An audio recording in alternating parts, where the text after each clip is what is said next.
You gonna go there? Looking for something new in sci-fi or fantasy?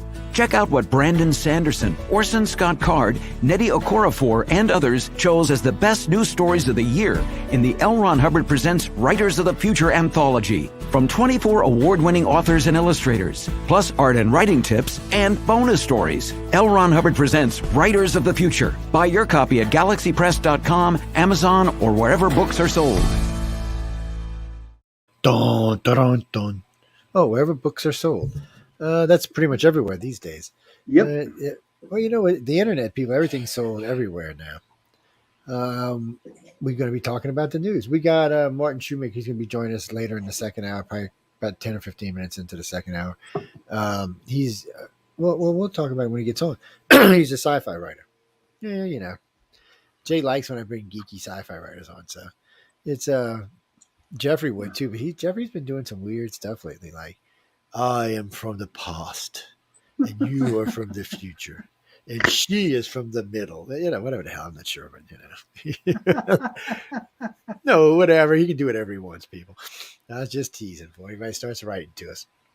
Did y'all know we have Jumpin' Jack Sean Kelly with us tonight? See, that's his new name, Jack Kelly. Jack Kelly's my new name. Jack only Kelly. on this show. Only on this show, you know. You can't be calling him Jack Kelly. Bouncing Jack Kelly. I don't know. That doesn't sound right to me. Yeah. But y'all can keep playing around with it. We have Jay McNichols from the infamous Church of Mavis. And I say that lovingly. The infamous Church of Mavis. Oh, you didn't mention my show, damn Just hold on, man. We're getting to you. Dude, right. These egos, man. I'm telling you. You see, I had a good thing I was going to roll into after the infamous thing. Now I can't now. So y'all be sure to come check out Sean on Into the Night on Tuesday night. He's holding Tuesday by himself. He is the man. He is the only host in this entire effing network that has a whole day to himself. Yes, that shows you how much we love him right there. I know. You know, you just don't put anybody where they can hold it. I do hold it pretty good. I do believe. Kelly, we mean? Oh no, we haven't fired Trish. Trish is on break. She got a lot going on in her life right now, so she's on break. Yeah, well, I mean, you can write to her, you know, wish her the best. I'd send her money, man, and that's what I'd do. Y'all can send me money. Oh yeah, there's a donation page right there on the damn network page. Just click. UPR on radio, UPRandtalkradio.com. Bloop, bloop, bloop. Hit the donation button and say you love JoJo Mod. You love the JoJo Mod. JoJo Mod needs all kind of new stuff. I got to pay off these high-dollar computers sitting on my floor in here. Yes, without them, there is no United Public Radio. Or there actually is no Roku is what it is. A Roku? No, don't start on me about that shit.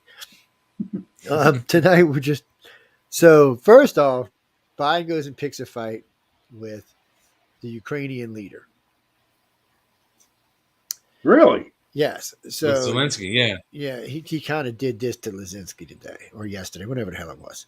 Oh. And because Putin and him have decided that the war needs to end.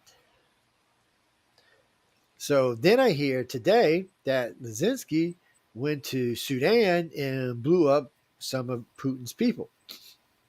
Ooh.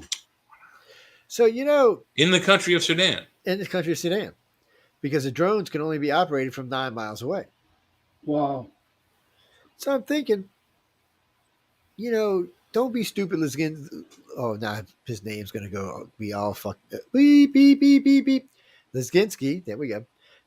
It's Zelensky. He's ass Linsky, but anyway, we're not going to go there.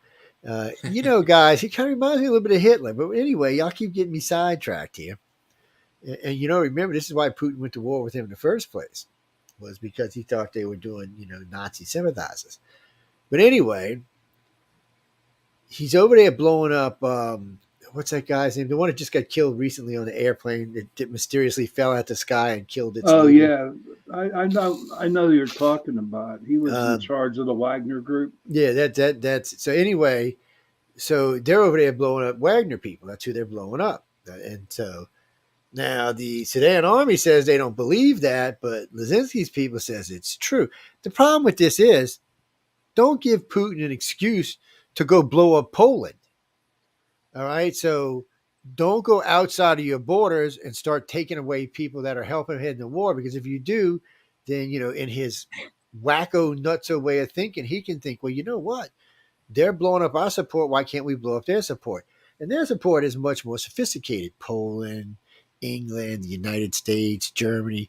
You blow up countries like that, there's going to be just a little bit of an incident. I'm just saying, there's going to be some problems. Yes, it's going to be the big W3. So Wow. I'm just not. So He's so thinking before he does something. And I think he likes this war because, really and truly, the United States is going to force Russia into concessions if Russia decides. And it sounds like Putin wants to end this, because it sounds like Putin wants to get into stuff in Africa. So he'll give back at least some of the territory. But that ain't Lazinski. Lazinski likes this war. He gets to do whatever he wants. He gets to run around, hoe around, travel around the world, go blow shit up. I mean, what guy wouldn't like that? There might even be a clause in their constitution that allows him to stay in office while the war is still going. Might be. Kind of like our president would stay in office until the war is ended. So, oh my God, don't say that. Huh. Well, I don't know. I mean, we can find out. But in our case, they're going to get rid of Biden no matter what. So, I mean, come on. Biden, I'm doing good. Bam! Right into the pole. And then walks off without the Brazilian president. Yeah, did you see the dude on the Brazilian space? That guy, man, he was pissed. Because he just, that's what he did. Well, wait, he did it to the Vietnam guy. So he's in Vietnam, goes, talks to the president. They come out and ask him, oh, yeah, you've been retired president, great things. Well, I don't know. I'm just going to go take a nap. I mean, he just pissed her. The guy needs to go. Okay, he just needs to go. Him and his whole bunch of cronies, it's time. They need to go. I don't know where they need to go, but they need to go away from running our country. Even my Democrat friends are kind of like, oh my God. One of them the other day was being a smart ass about Trump. And I said, really? I didn't see Trump walk into the poll and leave the president sitting there. He was like, he just looks down. I'm like, dude, there's nothing you can say about Trump that Biden has already not made everybody look worse. I said, our country looks like a joke. Yeah. And I said, you're a Democrat and you hate Trump and you think Trump made us look like a joke. And now here's Biden. Again, that's two presidents, 8 years of, we're the joke, man. Yeah, look at America. I mean, come on, we can't be this. It's not who we are. And think of this irony. If we go back 30 years, we would still be the laughingstock of all other countries, but it wouldn't be because of presidents. It would be because of things like Jerry Springer and those Geraldo Rivera shows where they, you are the father.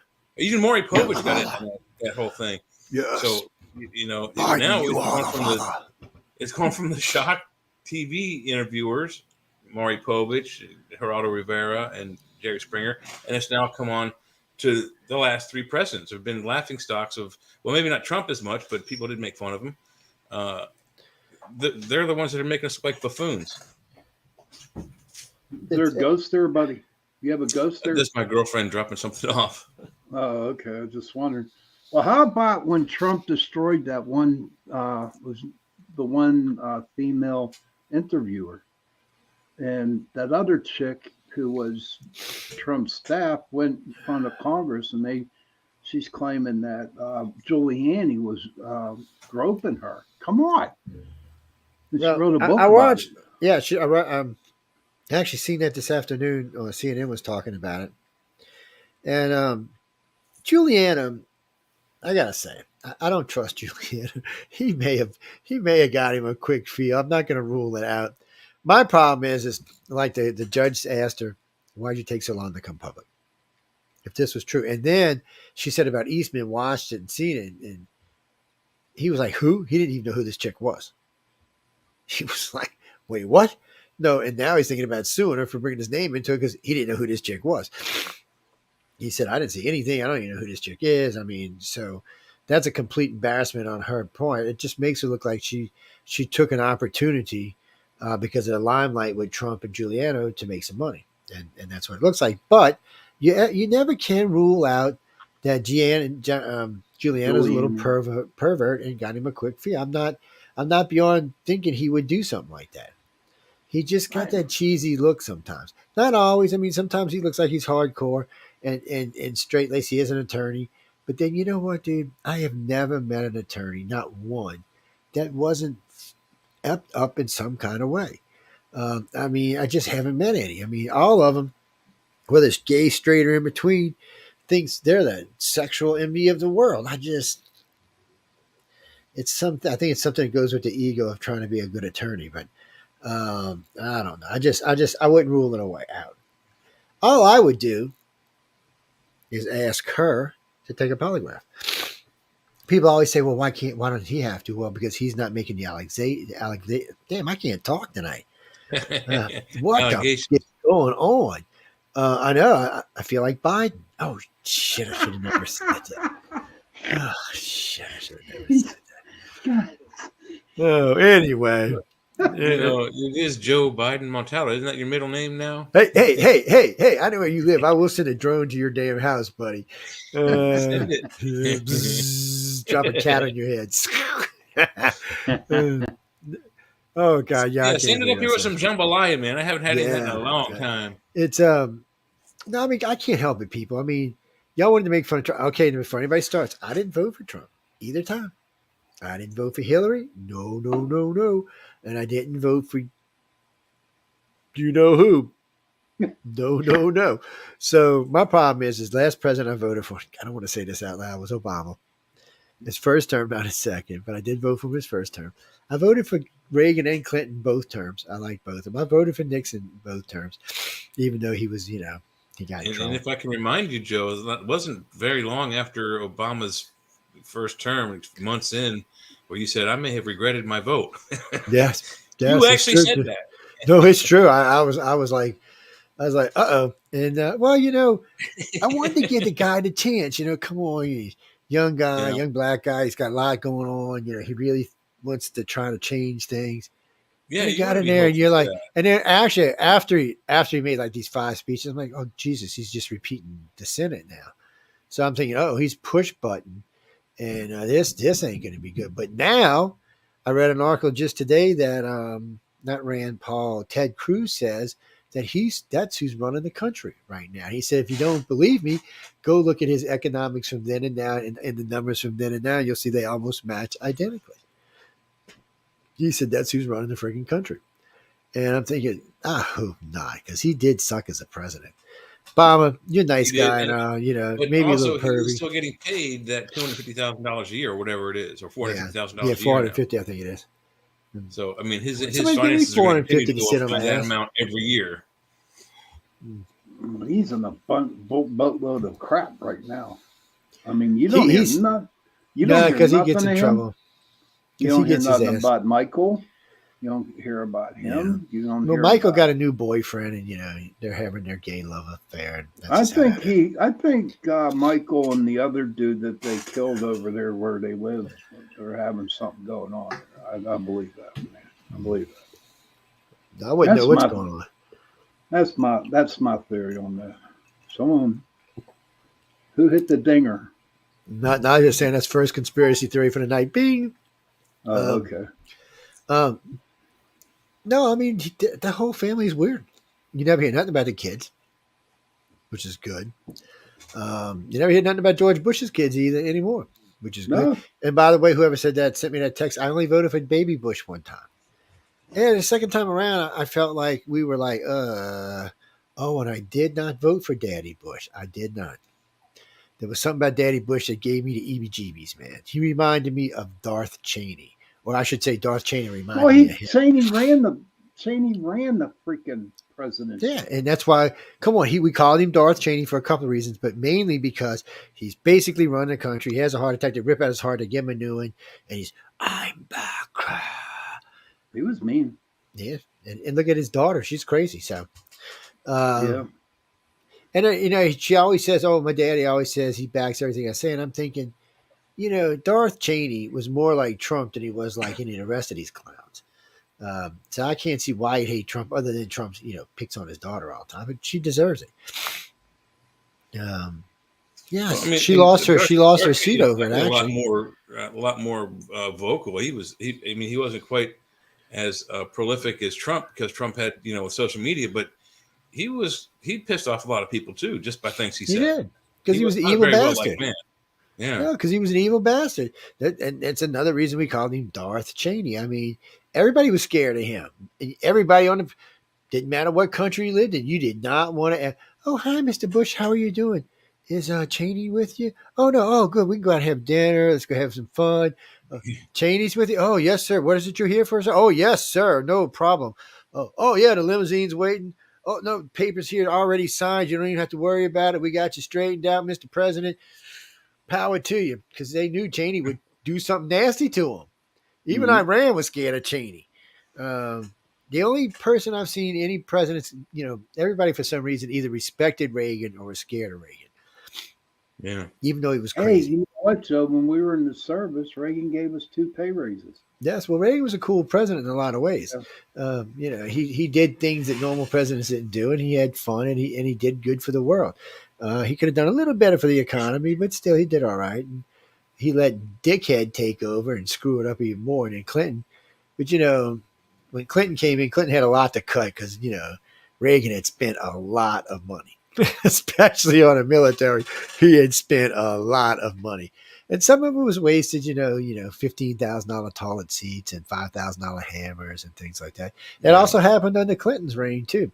It's how like the Millab people pay for their stuff. And before anybody writes to me what a Millab is, look it up. Yes, it's how they pay for that kind of stuff. Yeah, somebody's going to pay for them black ops. You can't put a line in that says, a year's worth of food for alien specimen G. It's got to say, specialized hammer for fuselage fixing. Bam, $350 a pop. That's how you do it. What do you mean, Carolyn? Who am I going to vote for? Well, I don't vote by party. Okay, I don't really give a shit if you're independent, if you're a Democrat or a Republican. I vote for who I think is going to do the best for me. Oh no, I like Trump in a lot of ways. I thought he did a lot of good stuff, but I didn't vote for him, and I wouldn't vote for him now. So you independent, Joe?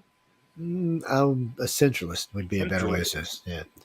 I believe more like the majority of the country does. We're all kind of grouped up in the middle now going, what are you morons doing on the left and right? Get in there. What is wrong with you people? I was listening to a Democrat friend of mine the other day going on and on about, he said, liberals are fine. He said, didn't you get the progressives? He said, the progressives are fucking crazy. And they make the whole party look crazy, which is true. But you know what? Republicans got that same problem too. So I kind of sit in the middle because somebody asked me the other day about abortion. They go, well, what are you on abortion?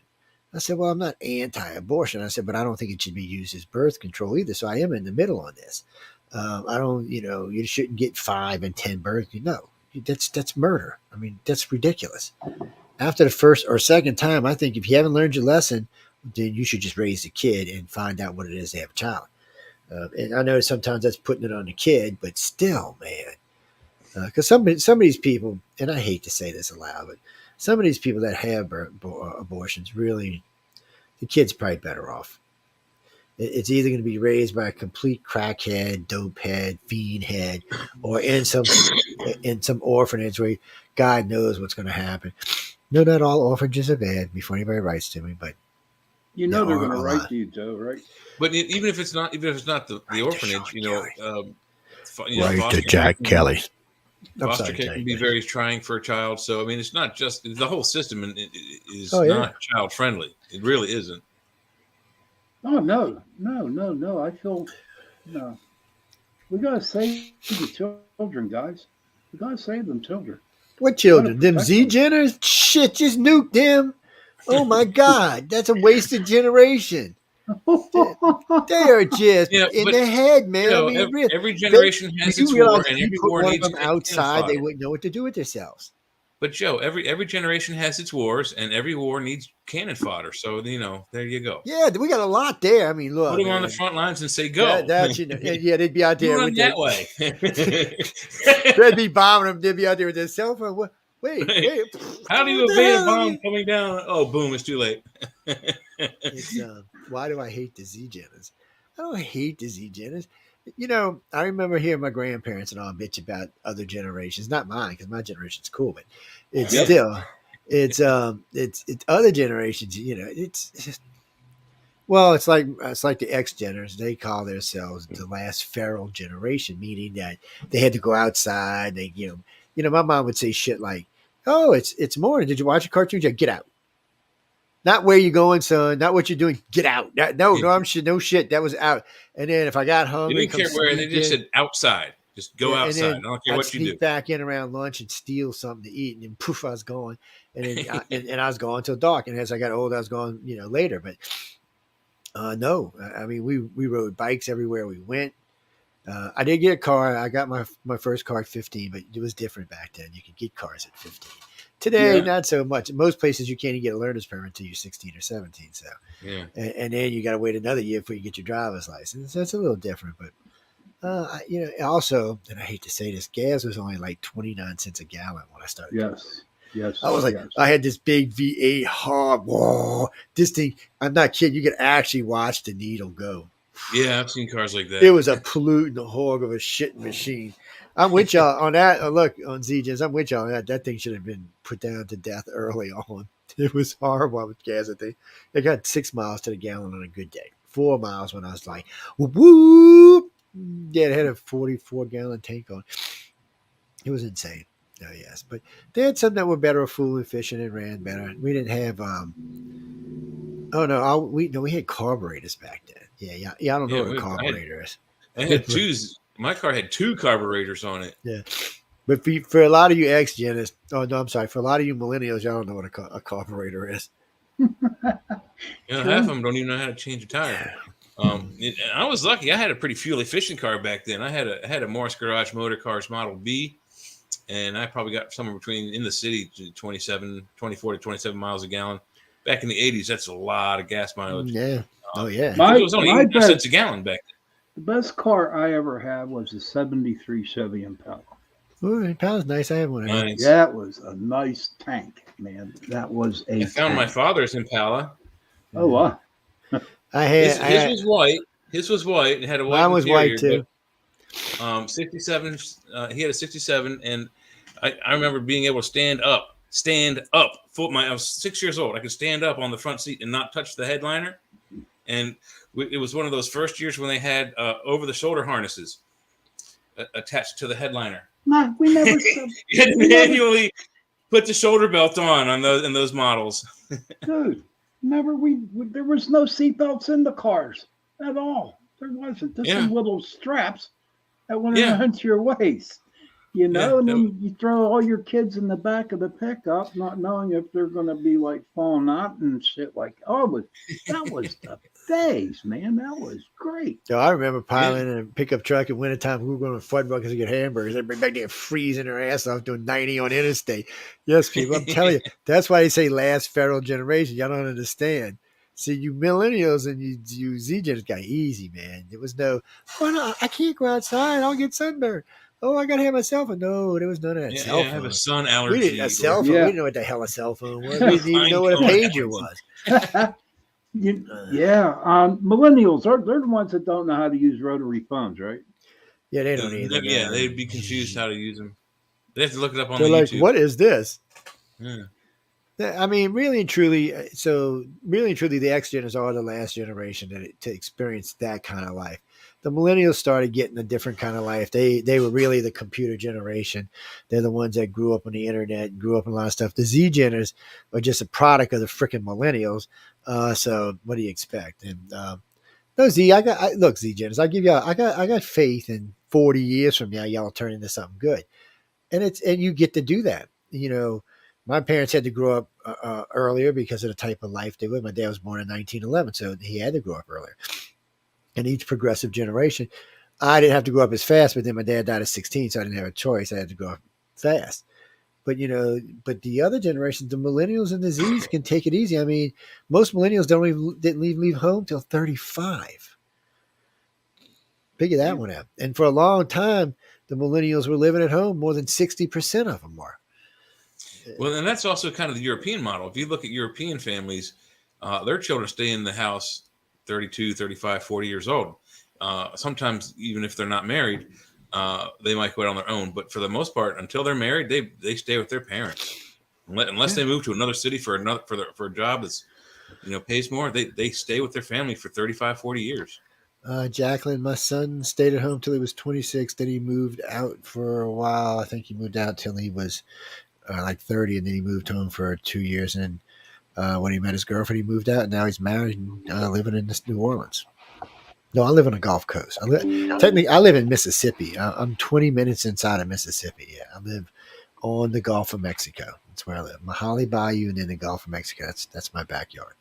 But he lives in shithole city apartment complex heaven, Metairie, Louisiana, which is just homes and apartments, home and some convenience stores, little strip malls and stuff like that. It's just it's a suburb of New Orleans. See, the problem with living in the city is first off, every home in New Orleans, unless you're really rich, is so old that, they have no insulation in the floors, the walls. Hell, a lot of times there'll be gaps in the windows and stuff because they have sash windows. You can put your fingers down and with air just flowing in and out. It's just know you're going to have a high electric bill. Plus, sometimes people shoot at you out down there. They're like, where you from? You here from New Orleans? No, I ain't from you from New Orleans, right? Yeah. No, I don't think you from New Orleans. Next thing you know, bam, bam, bam, bam, bam. What the hell is going on? I do carry a gun if I ever put that question up there. I know. My son does too. Well, he don't have to in the daytime because we're in my car, so there's 2 guns in my car. Yeah, no, there's 2 in my car. Oh, yeah. There's a 380 and a 9mm. And a 9mm with a 31 round clip in it, so you better run fast. 3 different types of loads. You better run really fast. Well, if the target bullet hits you, it's just copper. It'll probably just knock you on your ass. But if one of the triggered hollow points or one of the capped hollow points hits you, you're dead. And if you're not dead, you're going to be bleeding out, and then you're going to be dead. I'm just telling you. You'll need immediate medical. You do not want to get hit by one of them bullets. No, that's what they're for. They're designed to destroy organs on their way through to make you not get back up. In close combat. And when I shoot you, I'm probably only going to be standing 5 or 6 feet from you, so it's going to F you up. It's going to go in like this and come out like this.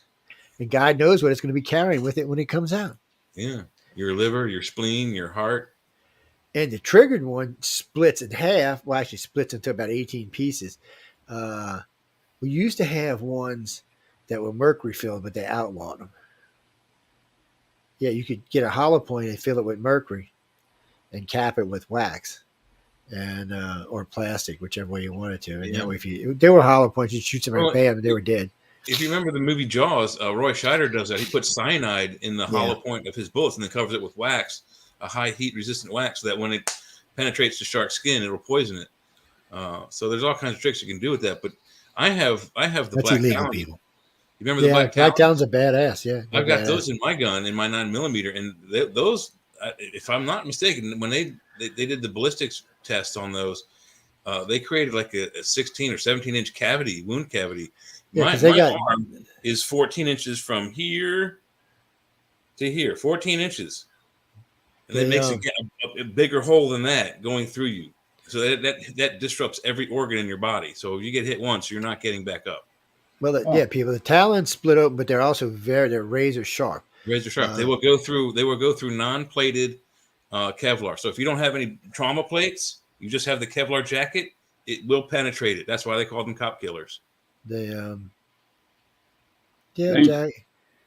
Was that Sean? Damn, I said damn.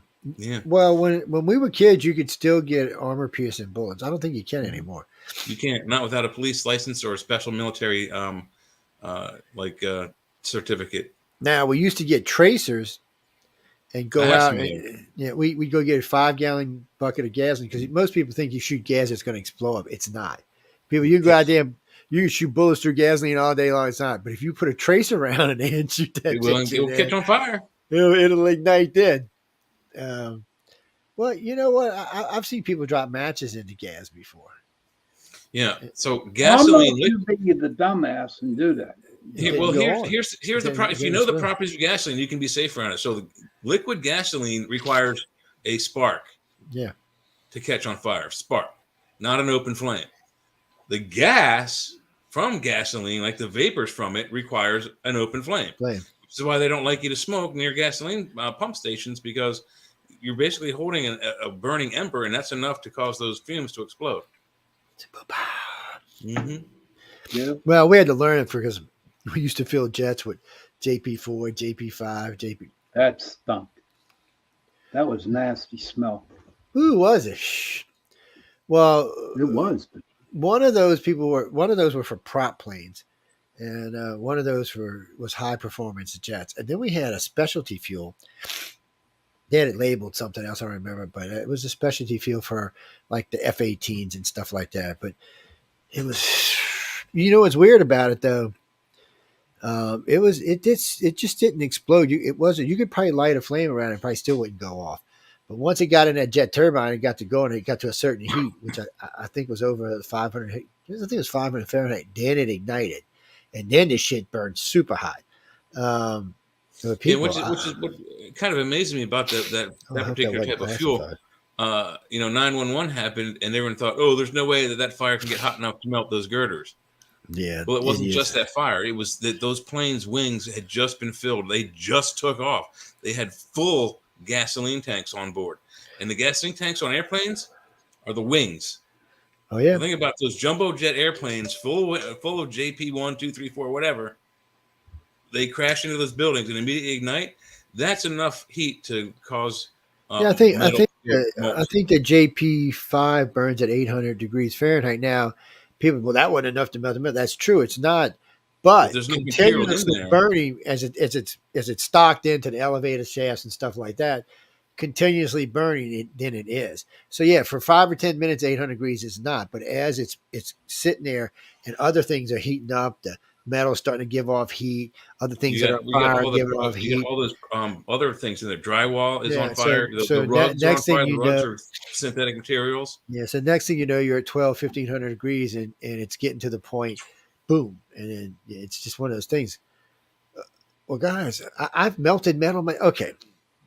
Just to prove a point to you. So one day I'm riding my motorcycle, right?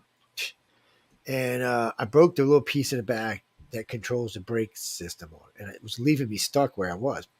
So I went and I had a blowtorch, and I found the old one off of a smaller motorcycle.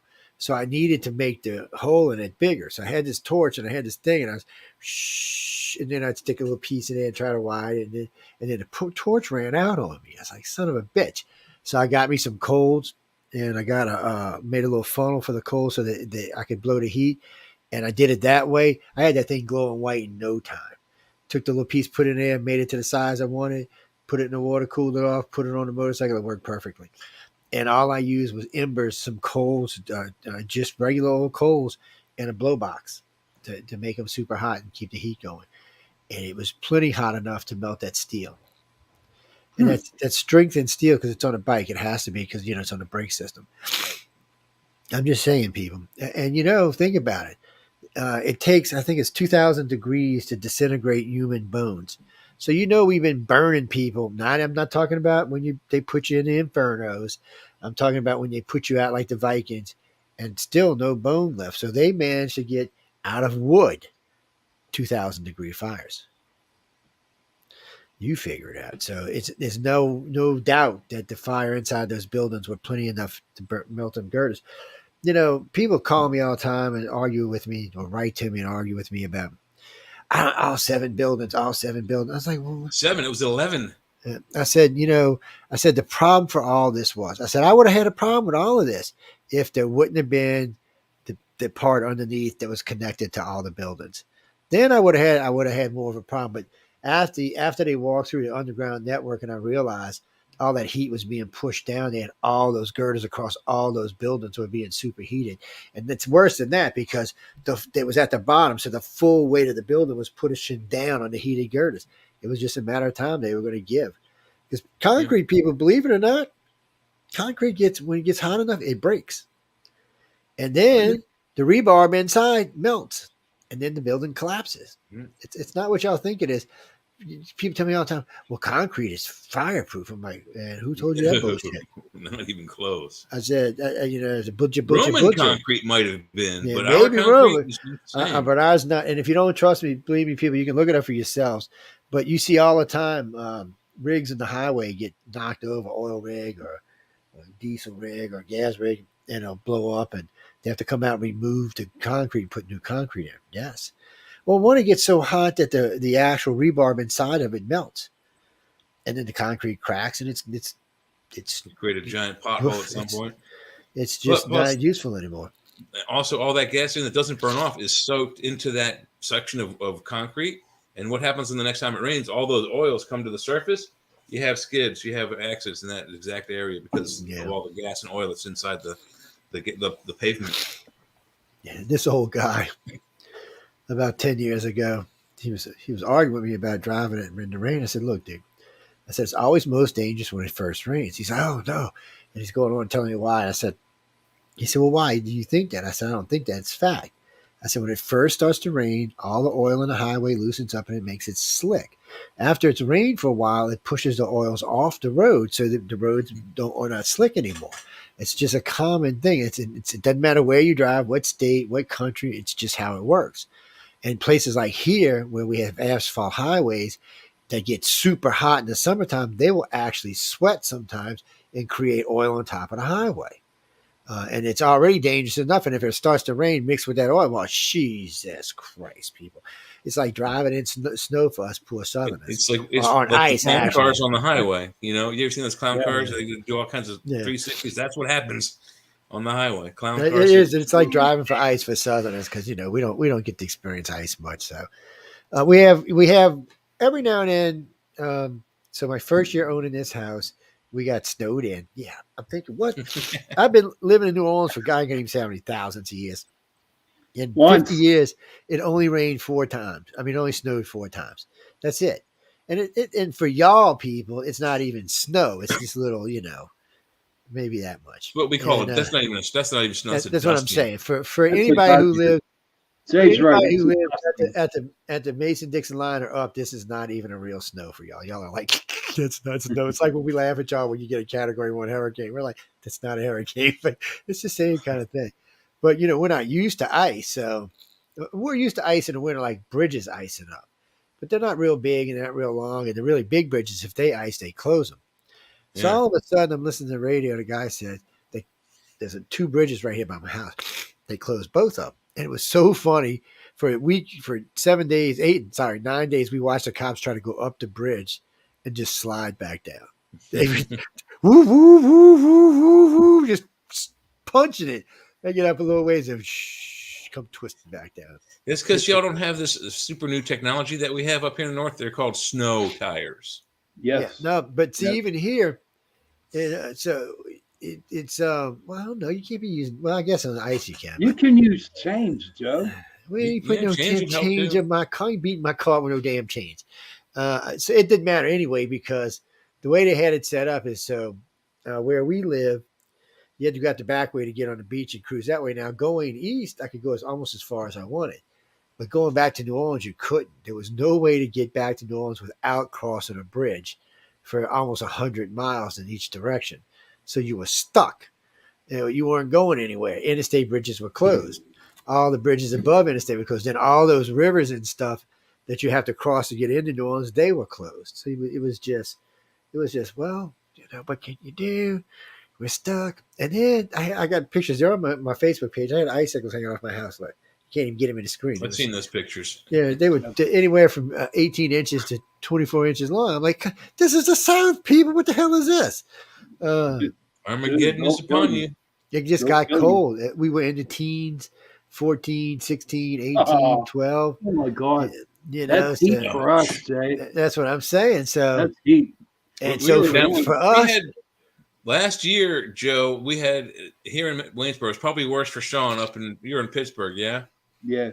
Yeah, it's probably worse for you. But last year it was like, had a week, maybe 10 days where it was negative 10 degrees here. It was probably negative 15 or negative 20 up in Pittsburgh. And we're just stupid because, like I said, it's 12 degrees outside. I got my doors open and the heat on. Yeah. 12 degrees outside with no wind is tolerable, but you put in an ice cold wind and wet snowy rain and it's miserable. You see that's our problem. So it'll get if it's 12, as long as we ain't getting that breeze off the Gulf, it's fine. If that you start getting that 80% humidity coming off the golf with that, you're like, oh shit, I'm moving. Because it just pierces through your clothes. It doesn't matter what Yeah. you're wearing. It just goes through them. But no, we get ready to bring on our guest in a few minutes, Marcus, whoever you are, being nosy. No, that's Jack Kelly. You know, like the movie star Jack Kelly. Yes. Uh-huh. He's got 11 wives. Shh, don't tell anybody. 11. Look, 11. How the hell he does this beyond me. Jay and I were like, what the hell, 11, man? If you hide them in 11 states, no one is the So wiser. if you got 11, have you been like surgically altered to have, more, well, I can't say on the air, but you know what I mean. Like 3 or 4 of them, maybe 5 of them. So, who wrote that? So, all right, we're going to leave that topic alone completely. Oh, no, I started seeing something in my messenger box come up. I was like, no, we're leaving this alone. Somebody's been out in the sun too long. Yes, Real quick, check this out, right? My son just texted me. He's how's he coming home doing from over there? China. Yeah, he's in doing China, okay. yeah. He's coming home. Yeah. And he has a 30-hour, he left about 3 hours ago. So in 9 hours, he's going to catch his first flight. He's going to be 30 hours up. You know what I mean? Yeah. Wow. Back into Indianapolis. Oh yeah, he's all screwed up. But from what I understand, whatever he said, what he told us was that he did have a good time. He learned a lot. We're going to learn more probably on Monday or Tuesday when he calls. But he's coming home safe so far. So That's good. Well, yeah. As long as he ain't flying over to Ukraine, we're okay. Yeah. Yeah. I mean, I don't know. I'm just glad that at least he got to experience that. Well, China's. I mean, I know a lot of people go to China and they enjoy it. It's a shame that the U.S. and China can't really come to, because it's a shame because we can't work out our relations together because the people don't seem to have a problem with each other. Right. I know because the station's well carried over there. We get a lot of responses. It doesn't seem to be that the people really have a problem. It's the governments, and of course we're competition for each other. So, and everybody was. Oh, I remember when everybody was all over China, telling me how China was going to rule the world. And I was like, don't forget India's out there, people, and coming along. And a lot of the billionaires have put money into India. I said, but what do you think? The United States is just going to roll over and play dead? And then Trump comes in and just knocks the chairs out from China all over the place. China's got people foreclosing on them now. They got all kind of problems going on over there. It's but that's what happens when you artificially inflate your income to try to get everybody to help you out. Christopher, no, they were doing things like building buildings, but not putting anything in the buildings. But all that wire and copper and all that other stuff was resources that were being held, but the buildings weren't being used for anything. And there were lots of other things they were doing that was just trying to make them look like their growth was here when their growth was here. So they were trying to predict like an 18 or $19 trillion income, and it's going to be right around. They said 11.5, but they might re-estimate it down to like 10 and 3/4. So, that's U.S. is estimated at 36, I think, last I checked. Yeah, they were operating on a champagne budget a champagne taste with a beer budget. And then if you add in the EU, I think the EU's is like 30 or 36. So I don't know. I know with the American and its allies, we control 100 trillion of the world's economy. So yes, we control the world's economy. In other words. Well, I read something today that that Congress voted on a bill that we are not going into that central bank system. Well, no, we're not. No, we're not going to anything that takes the power away from the United States. That's why the Bitcoin thing hasn't. Everybody, it's going to take off. It's going to take off. And I kept telling everybody it's not going to take off. Then they're like, "Why?" I said, "People are going to use it." I said, "But the U.S. can't use it unless they can regulate it. And if you regulate Bitcoin, it's no longer Bitcoin. It's just another form of currency." Well, and they would also have to insure it as well, just like they do with like the FDIC and all the other things they do with bank savings and loan insurance, all that. And then the real problem is crypto money is fake money. It's not real money. It's not based on anything. It's based on air. So your computer, because I have a mining, I shouldn't have said that, but I have a mining. I got one of the original mining programs on my computer. And I know when the first coins came out, they were worth $66,000 a coin. I think currently they're around 26,000. Now, if you've got a lot of money, and you can, I got two friends of mine who own two mining farms in Texas. They built two 250,000 square foot buildings and filled them with state of the art equipment. Cost them somewhere upwards, I think, almost 20 mil a building. They've already made their money back plus.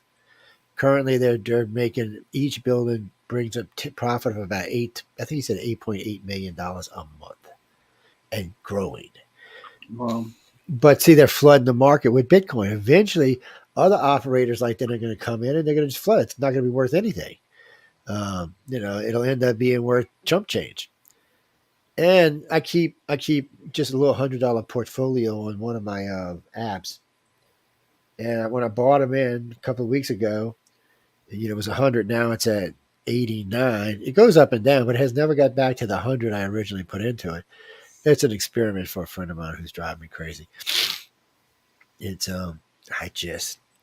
I'm not, and then like I said, it's fake money. I don't feel comfortable with fake money. Yeah.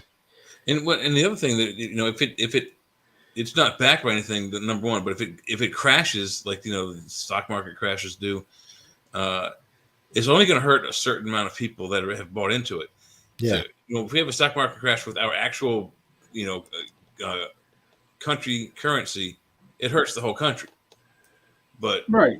People who have bought into these things, if it crashes, those few people they're going to suffer. I mean, all their money is out; they're done. But it'll hurt just a small elite few. So I don't know why anyone ever bought. When I first heard of the thing, I was like, well, why do they need this? It's like so you can get into a video game and pay for digital things with digital money. I just couldn't wrap my head around it, and I still can't. All right, let me find our guest. End of the world type stuff, and all of that. Well, I know he sent it to me in the email. Oh, there it is. It's what happens when you get old people. You can't even find shit.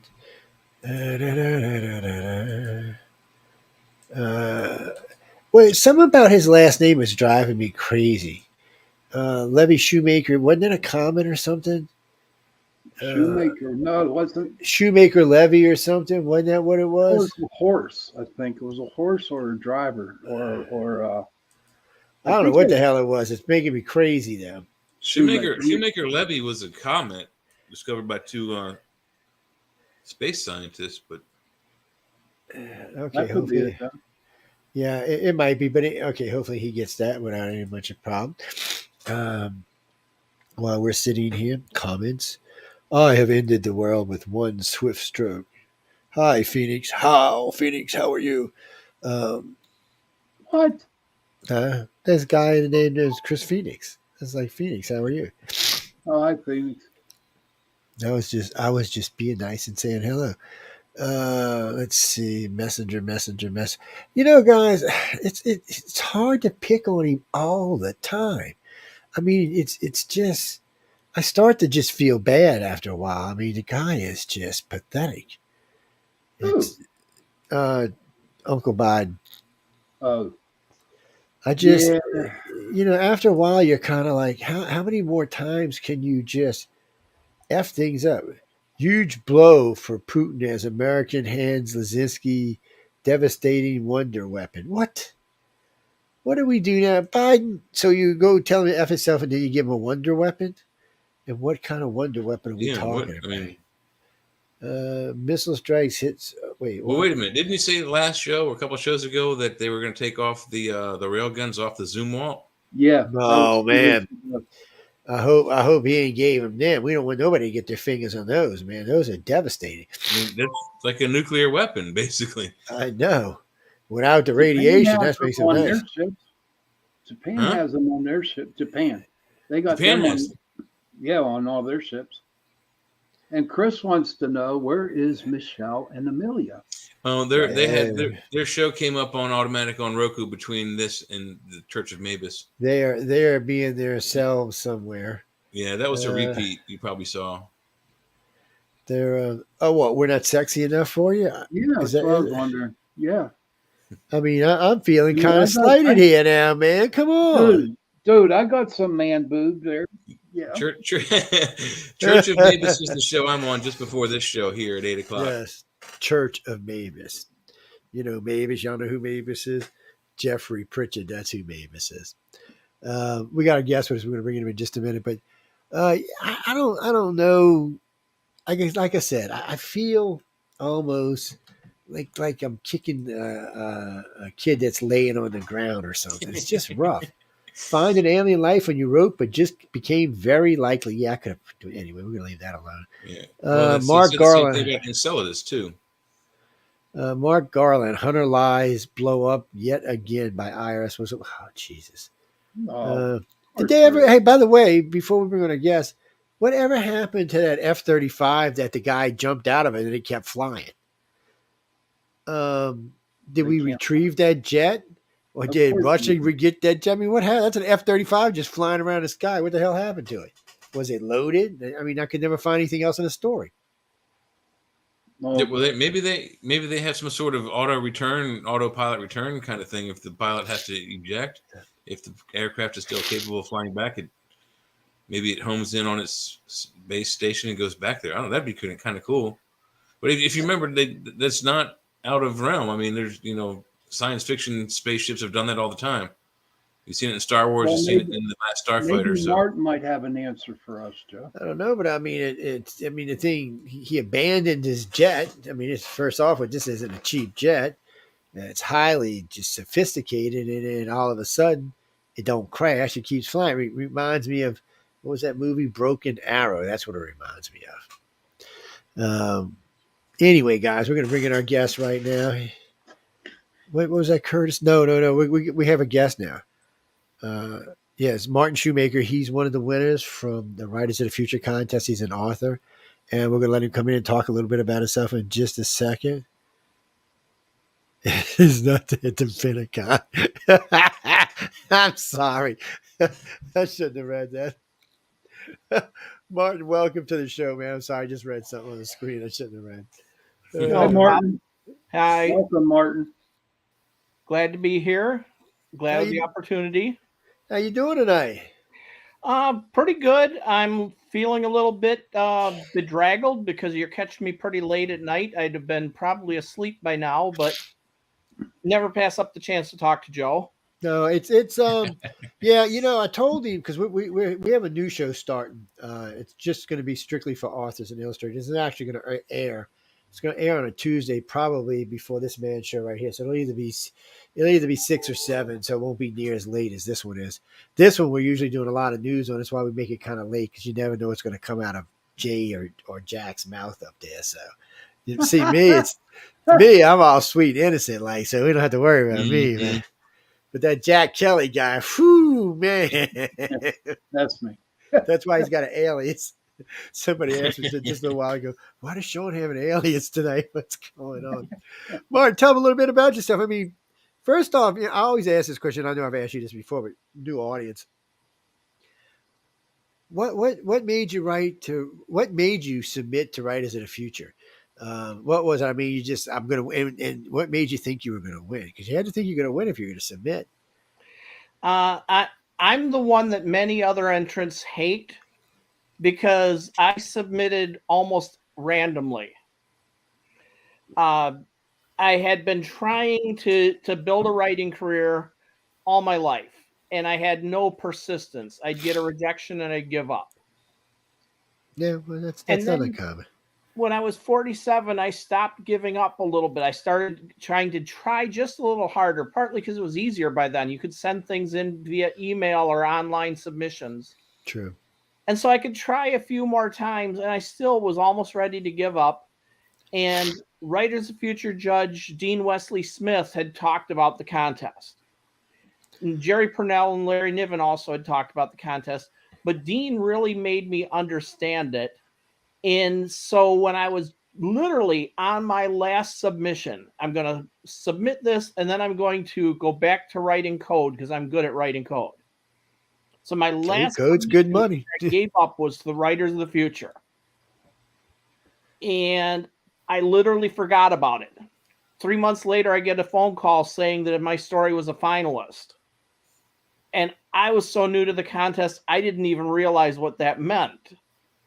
But then when the story didn't win, but when they told me that Jerry Purnell loved my story and thought it should have won, that's when I gave up giving up, because Jerry was one of my idols, one of my favorite authors. And when Jerry loves your story, that means you got something. You can't give up. Yeah. And Chris, you ain't got to shut up, man. I was just giving you trouble.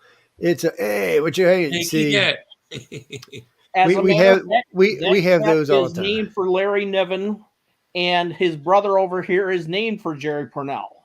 Now at the last two galas, I was Larry Niven's date, right? Yeah. It's, no, people don't take that the wrong way, please. That's why. We don't want to start no trouble here, but no, because he's a nice guy, and the girls like to make sure I stay busy when I'm visiting. Either Emily or Sarah or Chelsea or somebody will just say, "Hey, Joe, what are you doing?" Nothing. Oh, nothing. Come here. I got something for you to do. So last year, the year before last, I was kind of like his escort or whatever. He's getting up there now, and he's a great guy to talk to though, because I can never. So the very first year I meet this guy, he looks at me like I got the plague. I'm not kidding, y'all, man. He's like, because I want to get an interview with him. He's like, and he goes over by John, and he's like, I'm like, what I got, like, something with my face or something? What's going on here? And but I never could. And then that year before last, there was a lot going on, and I forgot who it was grabbed me by Joni did, and she said, "Can you keep an eye on Larry and just walk him through the setup?" And I'm like, "Sure." And we actually got to talk, because I have an arm looped up to his, and we got to chit chat. And then he actually, "Well, who are you?" I'm the guy, the burglar guy. I'm gonna put you in a limo, man.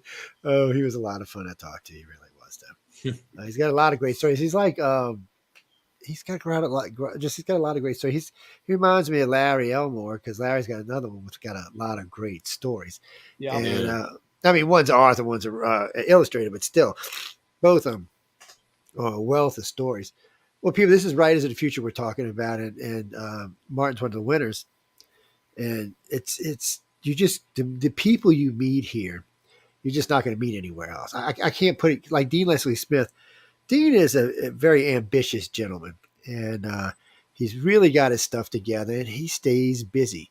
And if you think you're just going to walk up on and grab him, maybe if he's somewhere he's speaking or something, you might get him down for a few minutes or something. But here at this contest, at this gala event, he'll actually sit there and chat with you. He'll teach you the course. He'll actually work with you. He'll help you to understand what's going on. And not just talking about just the writing. He actually teaches, him and I actually sat there and discussed what an S corp was, what a corporation was a full corporation was, what was sole proprietorship. Because a couple of the youngins, I shouldn't say youngins, because most of these authors are 35 or older, but they didn't actually understand it. So we sat there and discussed it for 2 hours. That was an education you'd have had to pay big money to get.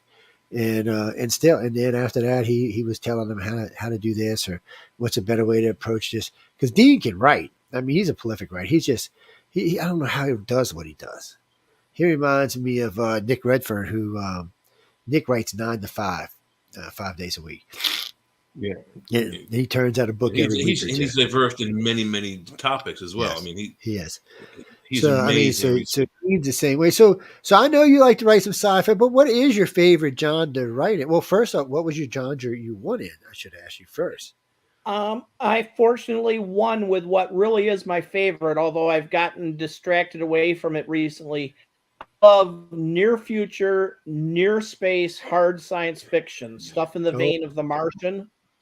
Oh, I like that kind of stuff myself. Where it's very realistic, no magic, no psionic powers, no super aliens or whatever. It is the next step off this planet. Yeah, see, I love that kind of based stuff. on actually a Jerry Purnell concept. I love that. I mean, it's one of the things that got me hooked on Babylon 5, because it was the first soap opera sci-fi I seen that kind of represented the way we would probably be in space, using some type of jump gate, involved in everybody's politics, because that's who the hell we are, and that's how we're going to be when we get into space. Massive But there was no, exopolitics. I mean, all the races were basically, the same. Nobody was super. It was like being home on Earth. I mean, we were just everyday people who were just trying to make it through space. And I've seen a couple other ones I've enjoyed like that. To me, just recently I seen, what was it called, Mars or something, where they just went to Mars and they had landed on Mars and they were starting their colony in this cave in Mars, and they're just going through the whole thing. And then I think the Russians or somebody else sent somebody there. But anyway, Elon Musk kept popping up in it, and a couple of real scientists. So right in the middle of this TV program, they would drop in some explanations for the science, and there would be real scientists there explaining to you, which I thought was cool as hell. I was like, well, wait a minute now. So stuff like that just fascinates. I can't wait to see you put down stuff like that. Can I ask Martin a question? Yeah, ask away. Martin, how long does it take you to get a story in your head? I mean, trust me, I have no clue on how authors work, how writing a book is.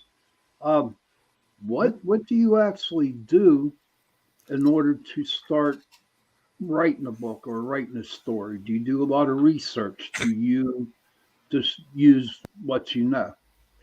Well, I have to preface this with every author, every story, it's different every time. There's an old Rudyard Kipling poem where the punchline is, there are 69 ways of constructing tribal lays, and every single one of them is right. Okay. So I can tell you what I do, and I can tell you that I'm going to find 100 people doing exactly the opposite. Okay. But we mentioned Dean Wesley Smith. He is a big proponent of what are called Heinlein's rules for a writing career. And they essentially come down to, you got to write, you got to finish, you got to hold off from trying to edit it to death so that you don't ever actually get it out there. You got to get it out there. You got to keep it out there. And I have taken this to heart so that I now do what is sometimes called pantsing, sometimes called discovery writing. Pantsing means we're writing by the seat of the pants, where I literally just start with a phrase or something and I just start dictating it. And I dictate until I've got a story. And people who are more used to outlining are really perplexed by this, because they feel like if they do this, if they don't have a plan first, they're going to write themselves into a corner. And in my experience, it never happens, because if I find myself into a corner, I write myself out of it. Okay. Chris Phoenix says, how long does it take for Martin to write a book? It has varied. It averages about a month to a month and a half for me if I sit down and do it. If I procrastinate, it can be a lot longer than that. But my first novel, Today I Am Carrie, was dictated between the second week of January and the last week of February in 1 year. I have had a couple that aren't yet published that were done again in a month when I sit down and make myself do it. That's the real thing. It's just the discipline. I dictate on my treadmill, so I managed to get exercise and words written. And if I can be consistent at that, I can dictate something in the neighborhood of 5,000 words a day on my treadmill. Or if I dictate when driving, it's 5,000 words a day. Well, if your novel is 100,000 words and you're doing 5,000 a day, that's not that long. If I stick with it, if I let myself get distracted, if there's an audiobook I'd rather listen to, then it can take me longer. I can see that. It's right now I'm listening to John gave me Mission Earth to listen to. Thank you, Martin. And I keep trying to keep trying to get it. He's frozen up.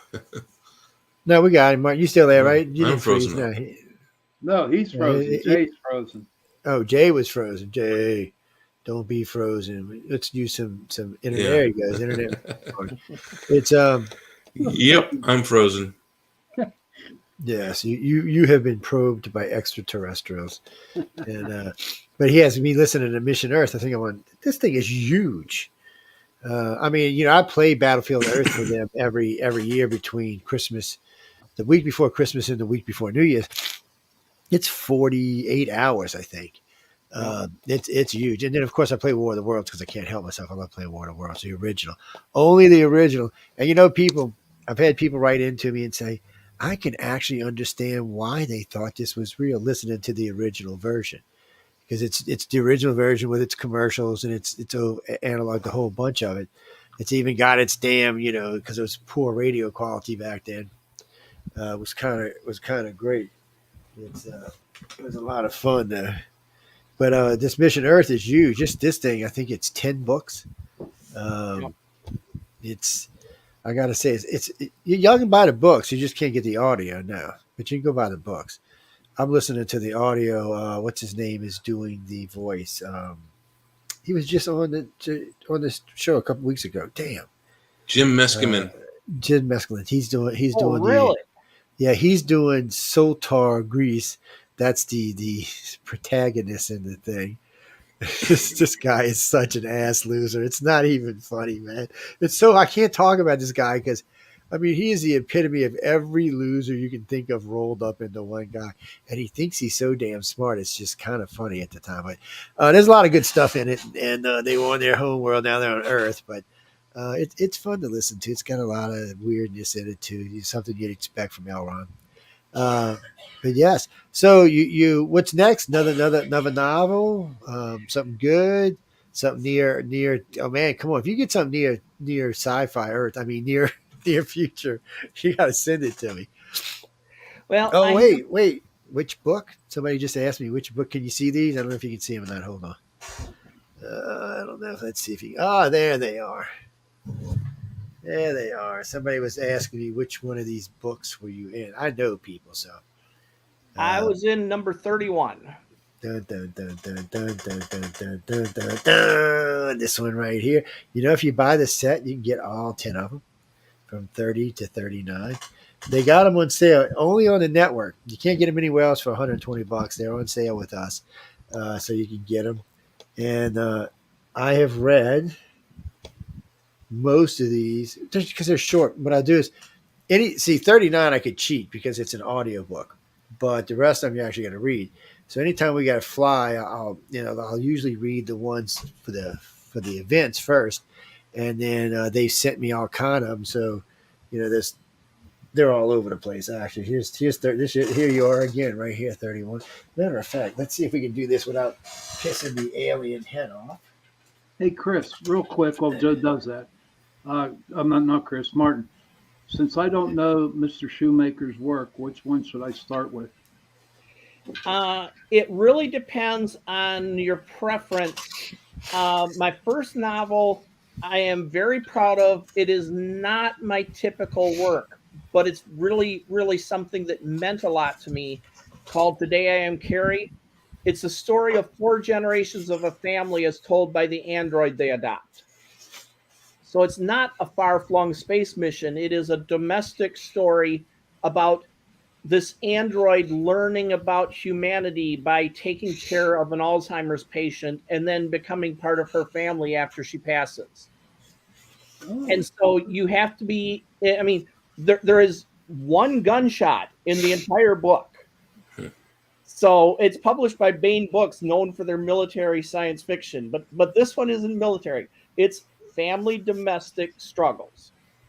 And I'm proud of it, but it is not what I sort of came into this field to do, which is I would start with The Last Dance if you want to read character drama in space. Last Dance was the #1 science fiction book on Amazon for the month of October 2019?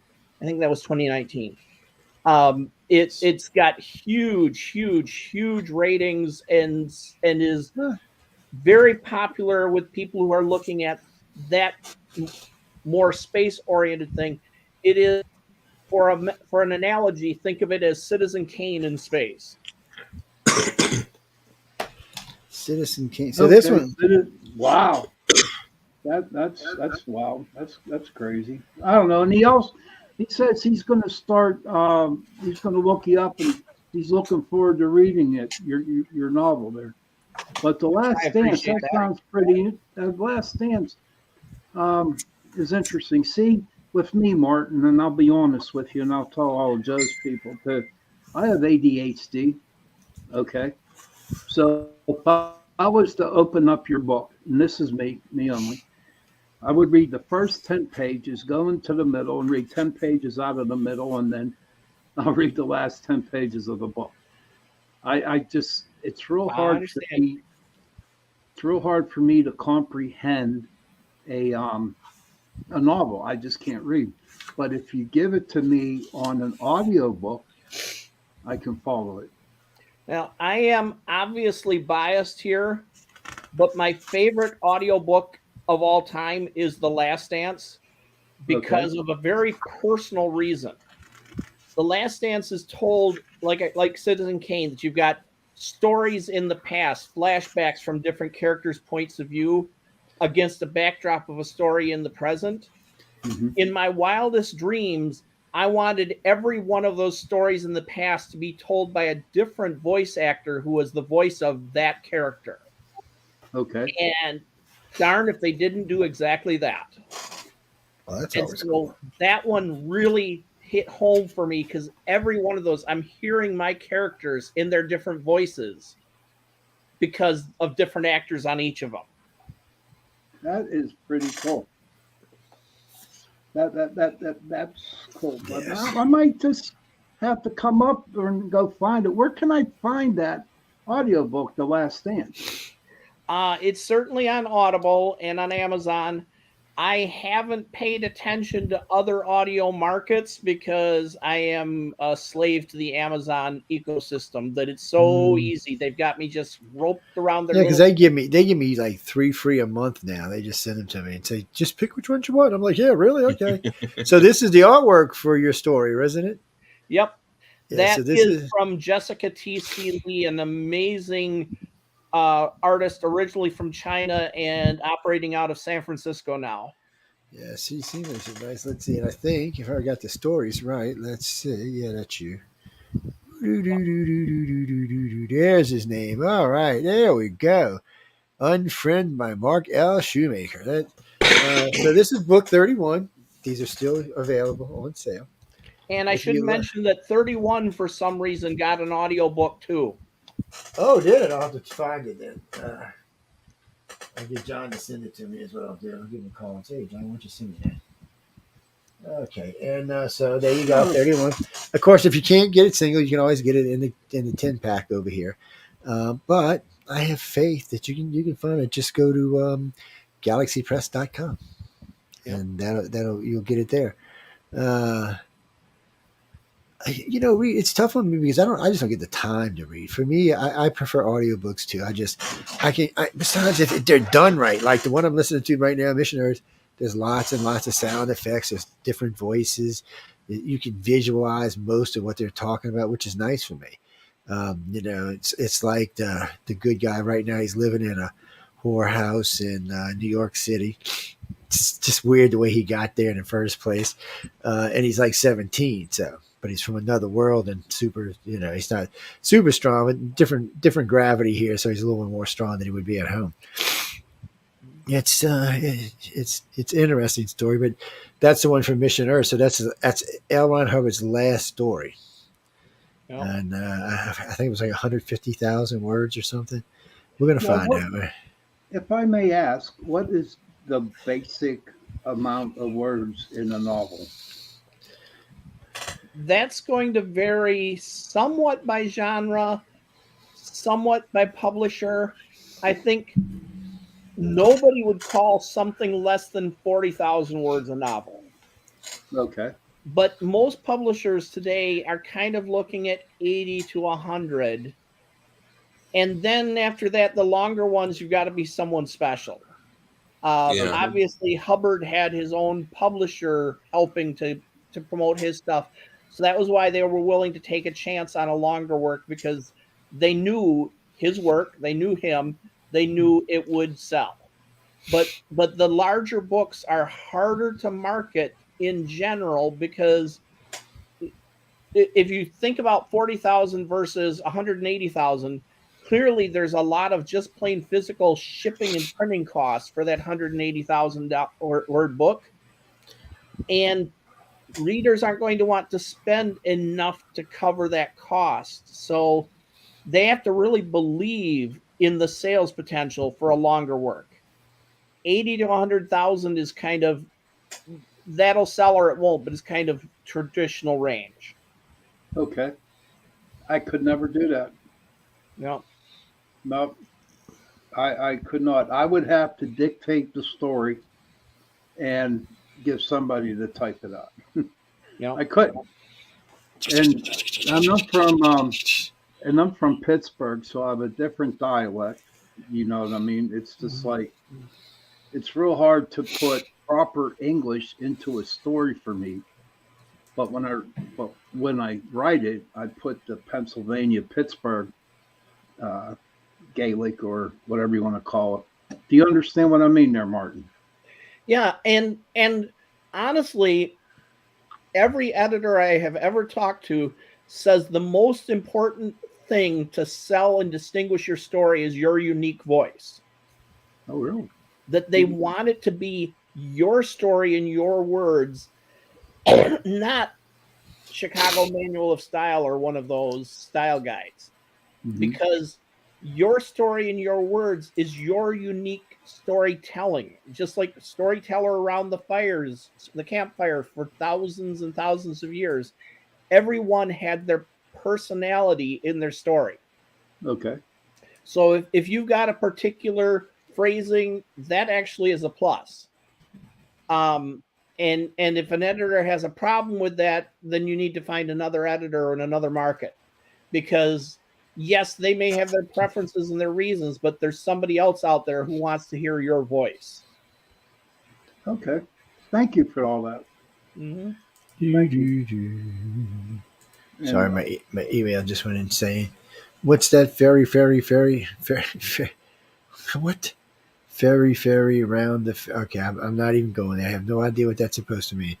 But anyway, what's your question? Fairy. Fiery fairy. I mean, what? I mean, you're just killing me with these fairy things. Yeah. Oh no. Okay, I can answer that for you. You go to writersofthefuture.com and you can take the free course. Yes, I don't know if Martin ever took it or not, but I have. Yes. Can you believe that? And I quit right as it was time to write the thing.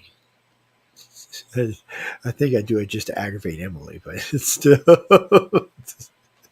Yeah, I don't know. It's a secret, guys. It's a secret. So well, I know this has been a little while back now, 31, because it's what, 7, 8 years ago. But I mean, how did you feel when they call? I mean, because we always kid around Joni, because Joni's the one who calls everybody and says, hey, you're the chit and you won. And I mean, how did you feel? I mean, were you like, really, did I win? Or, oh, I knew damn good and well I was going to win? Or, I mean, just how did it play out for you? I'm curious. It was an interesting situation. First, that I'd already been a finalist twice before. I didn't win either of those 2 times, but I'd already been a finalist. So the finalists all get a call, and then the winners or the losers get calls after the judges have done finishing judging the finalists. So I was kind of in the zone that, yeah, I get the call from Joni and it's exciting. And Joni's from Michigan like me, so we always gab about local systems, local weather and stuff. But there's something more that this one, that there are specific rules for the contest for who is eligible and who is not. And the rules basically say, if you have published more than 3 short stories, and more than 3 means 4, but for some reason everybody thinks it means 3. If you have published more than 3 short stories at professional rates and professional markets, you're not eligible anymore. And it happens. We call it proing out, and some really great people, including contest judge Kevin J. Anderson, have proed out that they sold so many stories that they weren't considered an amateur anymore. I was at a point where I could see myself proing out, that I could see that, hey, I am going to have 3 and heading up to 4 coming out. So I'm like, okay, I better get this done. If I'm going to win this thing, I better get it done.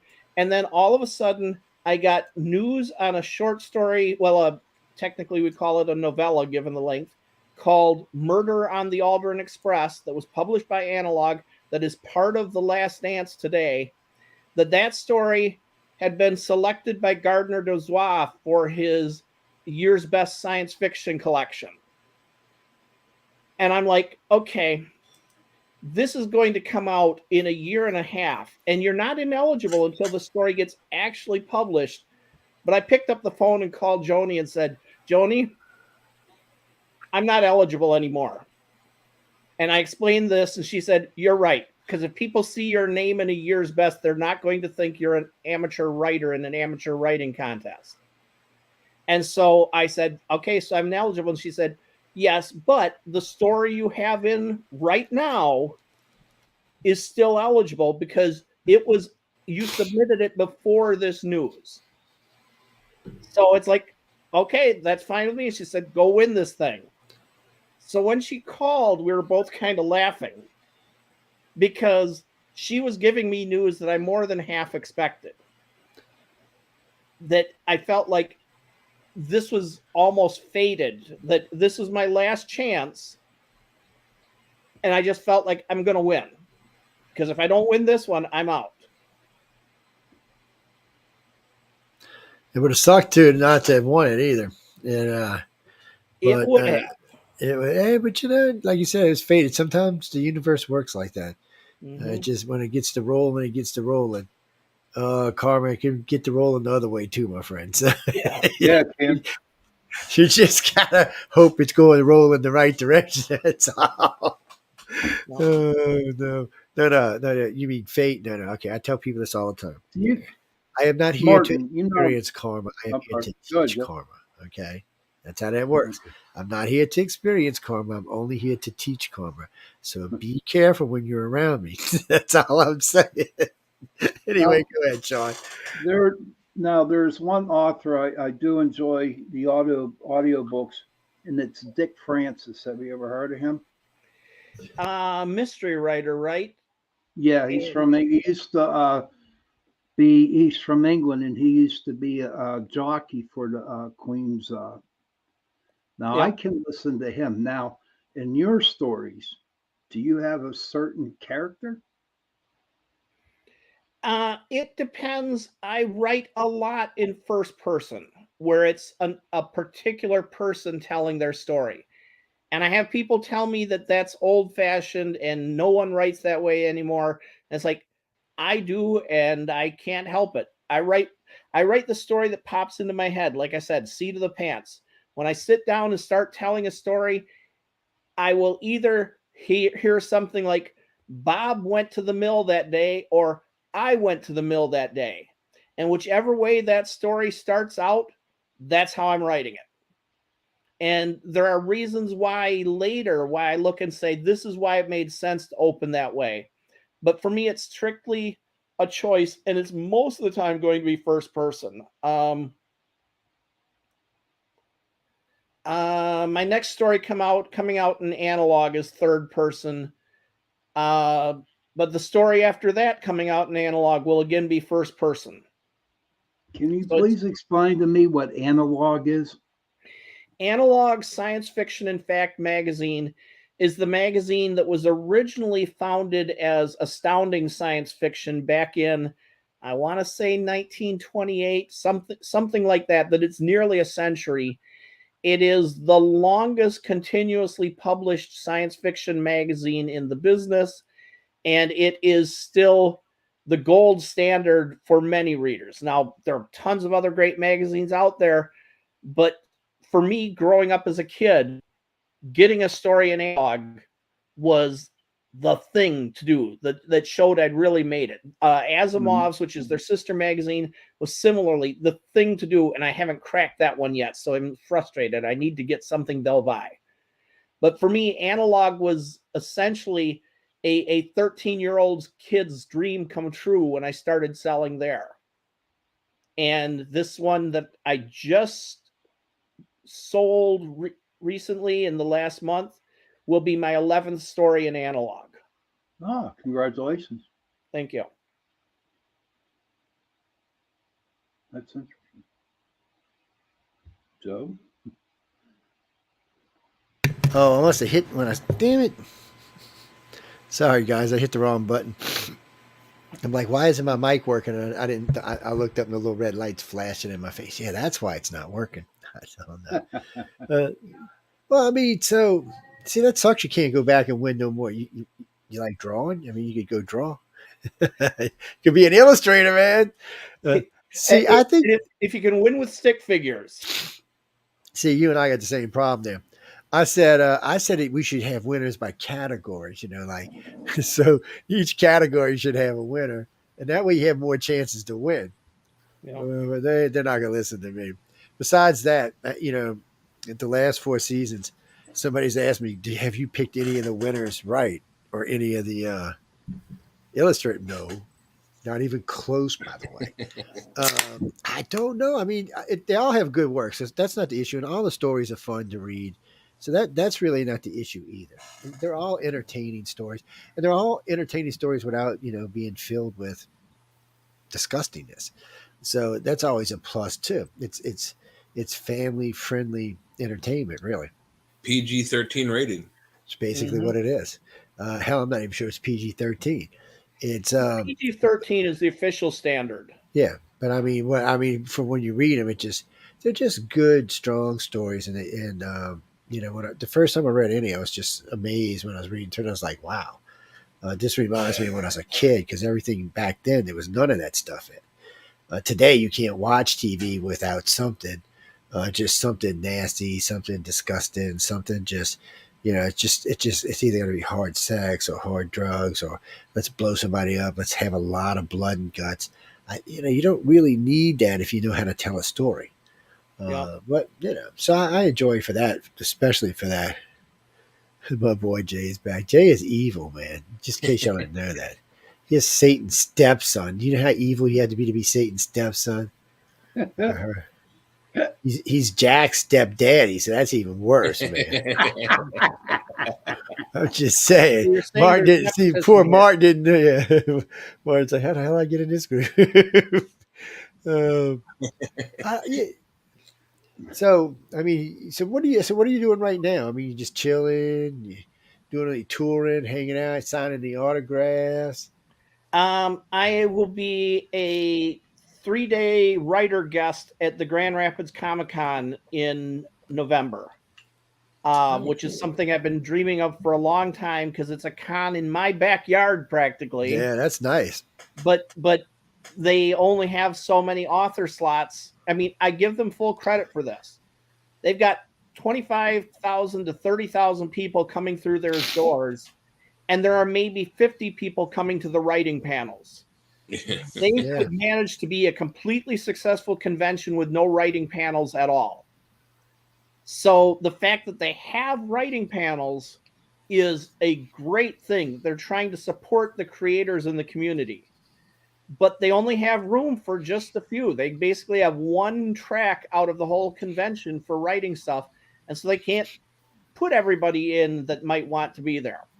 So after many years of trying to get involved, I made the right connections, and this year they invited me to be a 3-day guest. So I will be there all 3 days, and we'll be giving 2 presentations on writing in general, but writing science fiction in particular. Yeah, awesome. See, that sounds fun to me. I mean, chill. Yeah.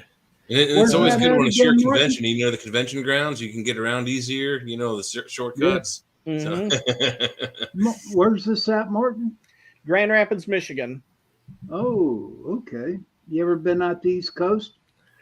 I went to Albicon in Albany one time, and that has been my only professional writing appearance in the East Coast. I visited it for my day job of a programmer. I visited the East Coast a few times. Mm-hmm. Rhode Island and New York and Connecticut and stuff. But that was before my writing days, honestly. Stay away from the East Coast, people. Stay away. I'm just friendly. from DC up all the way to Chicago. Stay away. Albicon was fun because I got to meet a lot of friends there, and I got to meet Barry Longyear, who was one of my writing influences since I was that 13-year-old kid. Barry was the guy who I learned from, and I finally got to meet him face to face at Albicon 4 years ago. I think it was 4 years. So for that, I was happy to go to the East Coast. The East Coast is evil. I'm just telling you, it's I evil. don't Why know, is it man. evil, Joe? And it's Chocolate. Putin's first target. So it's two bad things. Yeah, we are the closest Look, to his country, but then So again, so he did hit us on both sides. Chicago not produce little Lori Lightfoot? I mean, come on. Let's just come on, and let's not even get into New York and the things that's been going on over there lately. We're just gonna leave them alone because I got friends in New York. I don't want to hear y'all whine about how bad y'all got it. No, I mean, because they whine like, oh, we got this new mayor. Oh, he sucks. We had this other mayor. We had this other mayor. Do y'all ever get a mayor that don't suck? How's that? Oh, you mean, do we ever? No, we don't ever get a mayor that don't suck. No, we have two that hasn't. But other than that, all the rest of them have. No, it's just politics, people. Behave yourselves. Who's going to write a book? And we care. Why is the New York governor going to write a book? And why do I care? You know what? Tell her to submit it to Writers of the Future. Yes, write her a letter. Tell her to submit it. Yeah, because win unless you submit. Yeah, submit it. Tell her to submit. Well, I doubt she's probably what's in it wouldn't be good for them anyway, but tell her to submit anyway, just so we can all have a good laugh. Now, yes. 17,000 word limit. So if she's working on a book, that won't cut it. Yeah, you got to have at least 17. That's it. 17,000 minimum. No more than 17,000. Oh, that's right. Max. That's right. I forgot. Yep. That is it. Yeah. Am I writing something? So I started channeling Elrond three times back when I was out in LA, and I wrote 12,000 for one night and 8,000 another night. Currently, I'm sitting at 44,000 words over the last 3 years. I can only seem to write it when I'm there. There's too much goes on in my house. There's too much goes on in my life to sit down and actually. But for some reason, after listening to the authors all day long, or the illustrators, whoever I'm happen to be hanging out with, it helps to focus me. So I can sit up on my laptop and, or I can put the auto program on and start talking to it. But either way, but this is an 11-day experience, so this is going to end up being 120, 150,000 words, or somewhere up in there. And then I'm going to put it in a vanilla envelope and send it to Miss Emily to edit. Yeah, she'll hate me after that. She's the one who talked me into writing something. It's her fault. So yeah, we're blaming her. What Jay has a church. Jay don't go to church. He goes to the Church of Mavis, yes, but he don't go to church. Yeah, it's kind of like the Raelians. If you know what the Raelians are, yeah, it's like a cult. Yes, Jay's like the number 2 cult guy, and he's got the little stick things that go around, little shock sticks when you don't behave. Hey, Martin, you should write about Jay. Seriously, he makes the Masons look like I'm just telling y'all, it's scary. What do you got for Martin? What's that? Dragon Con? Dragon Con's over. You mean Dragon Con next year? What? That's next year. I mean, Dragon Con just passed. Matter of fact, the good ones are in FanX right now in Salt Lake City, Utah. Yep. Mm-hmm. And then there's one going on in Canada somewhere that he's talking about. These things are all over the place. Well, they were just down in Tampa. I was going to go see him, but I got busy before the FanX one. I mean, before the Dragon Con one. Yeah, there seems to be a con in every. Okay, that don't sound right, but y'all know what I mean. There does. Well, if you were rich, you could, they're not cheap. There's a lot of cons on the Eastern Seaboard. There's at least 3 in Baltimore alone. Mm-hmm. Now, I don't want you all to think, okay, but I've never been to one. You should go. They're a lot of fun. If you like science fiction stuff and comic books, you should go. They're a lot of fun. Jay, Jack thinks science fiction people are weird. People in scientific and and the scientific writers, they think I'm weird. Everybody thinks I'm weird. There's nothing wrong with So you being fit weird. right in. It's I hunt ghosts, Martin. I hunt ghosts. That's probably a much simpler thing than going to some of these conventions. Some of the big ones are just too much crowd for me. no, I could see that. Dragon Con gave me a freaking headache. Well, one, I ain't near as young as I used to be, and two, Atlanta. Okay, whoever in the bleep decided to build Atlanta on the top of bleeping mountains was just bleeping stupid.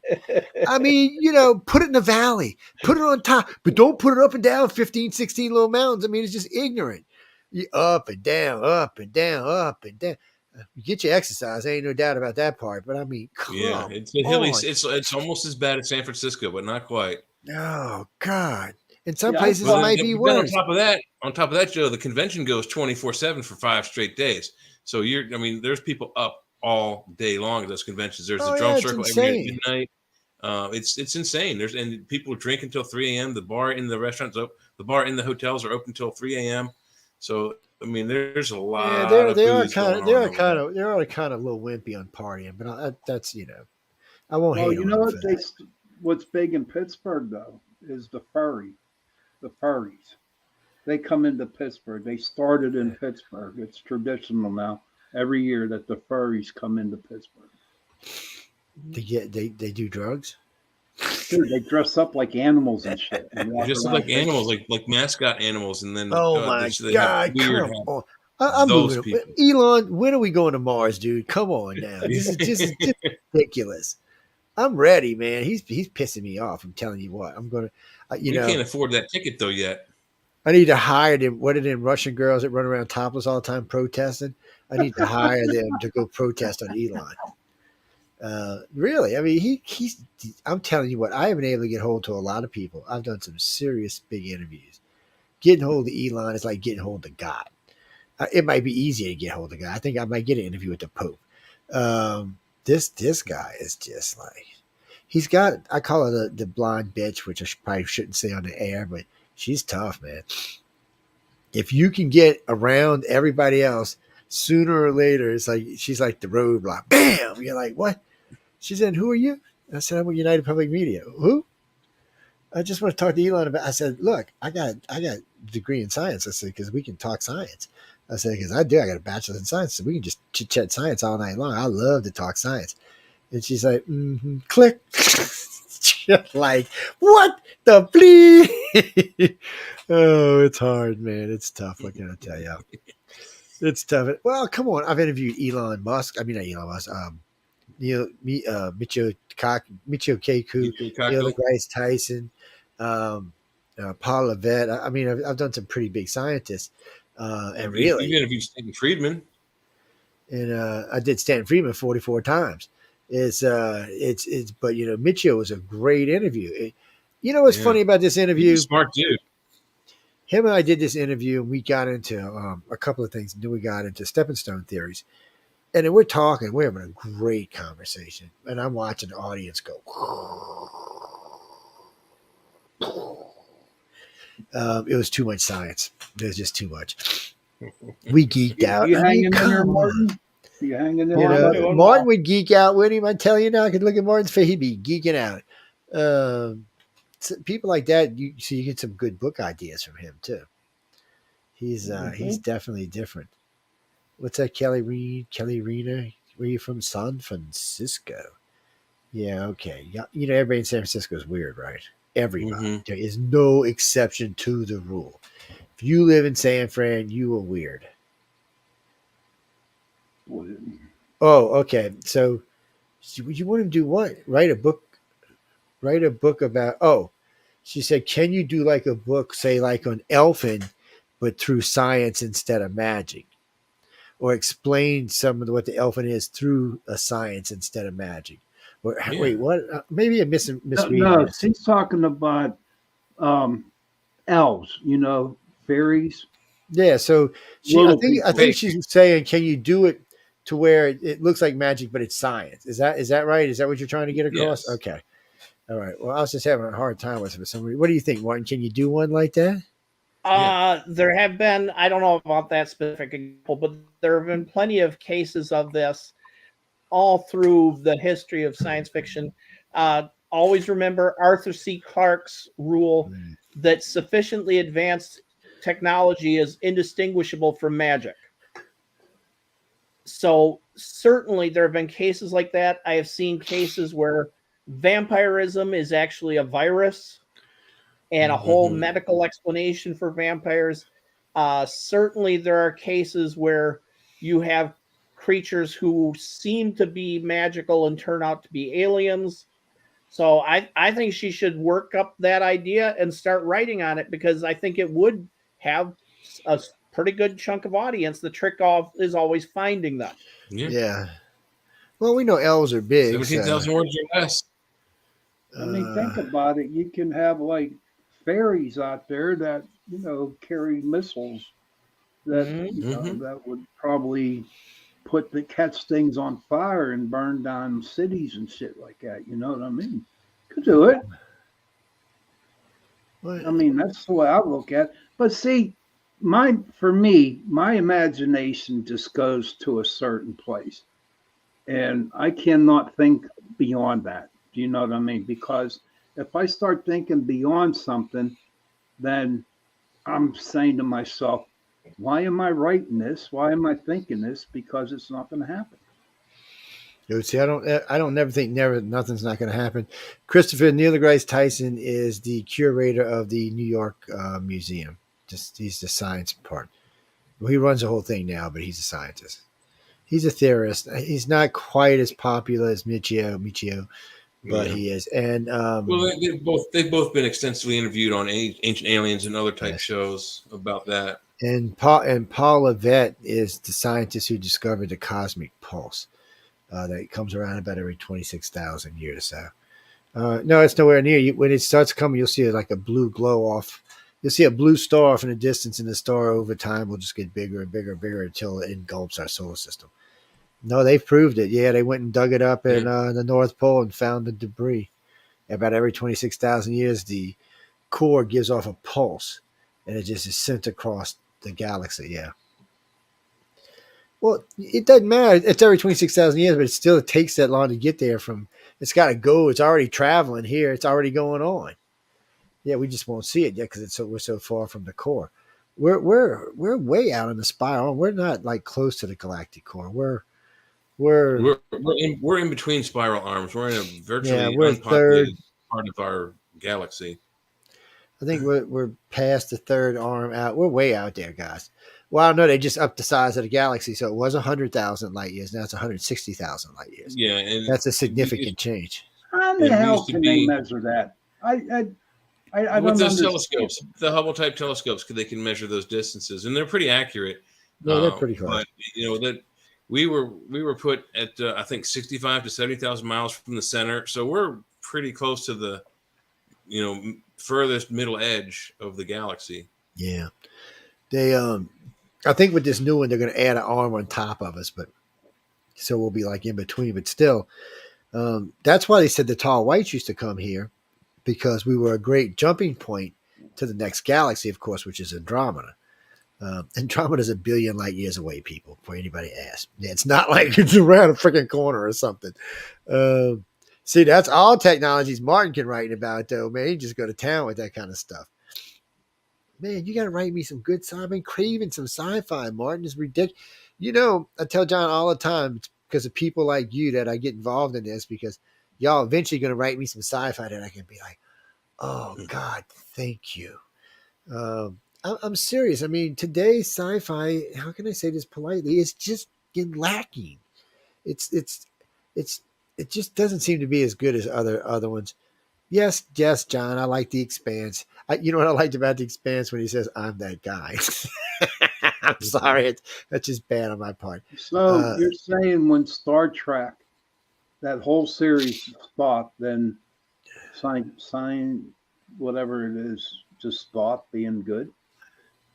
It's not that. I mean, it's just I'm older. I want to see something different. Martin, do you have any favorite sci-fi? I mean, any favorite sci-fi shows or movies or anything that's it's like I can't live without this? Um, tend to be able to live without just about anything because it's more. I watch by listening while I'm working, Mm-hmm. so nothing is absolutely gripping me. But I thought, and I think it's on Hulu now, but it used to be on Fox. I thought the Orville Oh yeah, I love the was Orville. the It's best funny as Yeah. Star fuck. Trek in 20 years. Yeah, know what I hate to say, but I They, agree well, with you. they had to get their parameters together. For the first season was it. It's a They didn't little know if they were crude. going to try to be a drama or a comedy or try to do both. So they finally got their drive, their focus. So it's starting to pick up speed now that they have their. It's still got some Yeah, funny parts, Horizons but was a good there's some season. serious science fiction to it as well. Yeah, Mhm. but the last season was good, and I hear that this next season's going to be good. So, and Seth's funny anyway. I mean, he does funny stuff anyway. So not everything he does is funny, but he does a lot of funny stuff. So I mean, and then because when I first heard about it, I'm like, man, do I even want to watch this? And then I watched the first season. It was kind of crude, but it was They were just getting their still sea legs going. though there was something about it that was smooth enough that I wanted to see another season. And then I've watched all of them now. I've really enjoyed it. I think they fit right into their roles. And I agree, it is the best sci-fi in 20 years. Now, I don't know about with New Strange New Worlds, they might give a run for their money, but Discovery Strange New Worlds is sucked. good. Strange New Worlds Discovery, was really if good. you take Discovery as Star Trek, it just sucks. I mean, if you take it as sci-fi, it's okay, but as Star Trek, it sucks. And as far as Picard goes, I know the last season was oh my god, but John, look, I love you. I love you since I seen you in Dune the first time. But dude, retire. Well, I that's it. mean, He's got to retire. That's I mean, he's no, too I mean, old. just, and then now, if you want to put 7 or 9 out there in her own spaceship, I'm all for that. That's I'm all coming. for that. You laugh. It's, That's coming next. She's but going to have the Enterprise, and it's going to be a new show. so I mean, I'm just, and then my Now, how friends many are writers actually did Star Trek? Jesus. Oh God, What'd tons you of think, them. Mark? I forget the guy's name. Martin's probably going to kill me. He probably knows the answer. The guy who came up with the cat race called the Kazinti. He wrote for the. He's a famous actor, famous writer. He wrote for the cartoon series Star Trek: The Animated Series, and they brought his Kazinti cartoon characters into the live action world in one of the Star Trek. It's this undiscovered country. There's a Kazinti woman dancing on the bar at that planet out in the middle of nowhere. So Oh, Larry Niven. I can't remember the actor. Larry Niven, thank you. Yes, Yep. Larry Niven's a very The guy my famous cat is sci-fi named writer. after. Yeah, Yeah, yeah. Larry's great. I swear, I'm just going to have to start, doing some research on this science fiction stuff. Well, Man, we just like it to took have me fun with 5 years to learn about aliens, cryptids, and all kinds of other crap. it. Now I'm This is gonna. different. This is for fun. Yeah. Like a friend of mine asked, he's getting into sci-fi. He asked me the other day to give him something sci-fi-ish, but kind of campy and Western. I said, you know what, Serenity will be perfect for you. I said, if that's what you're looking for, something sci-fi-ish and campy and kind of Western, that's it's a perfect fit. It's a shame it only made one season, but and he calls me after he said, I love this. Where's the rest of it? I said, that's it. That's it, my friend. 12 episodes. I mean, that's all you get, or some more. I think it's 16, but it's it was just one of those things. But yet he did, what is it, Newcastle? That thing was going on forever. So you never know what's going to take off, people. What are y'all's favorite sci-fi? Everybody's throwing up sci-fis.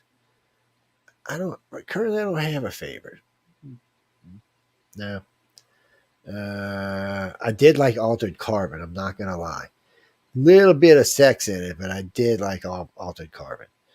Uh, well, it's not for your kids to watch.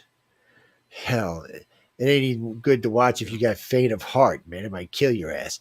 But There's a lot of streaming shows that aren't for the faint of heart. well, I mean, I got a rule. Usually, if I see a sci-fi show or any show for that matter, the first 3 minutes is tits and ass. I don't want to watch it. I already know it's just not going to be what I think it's going to be. Altered Carbon, just like Expanse, turned out to be different.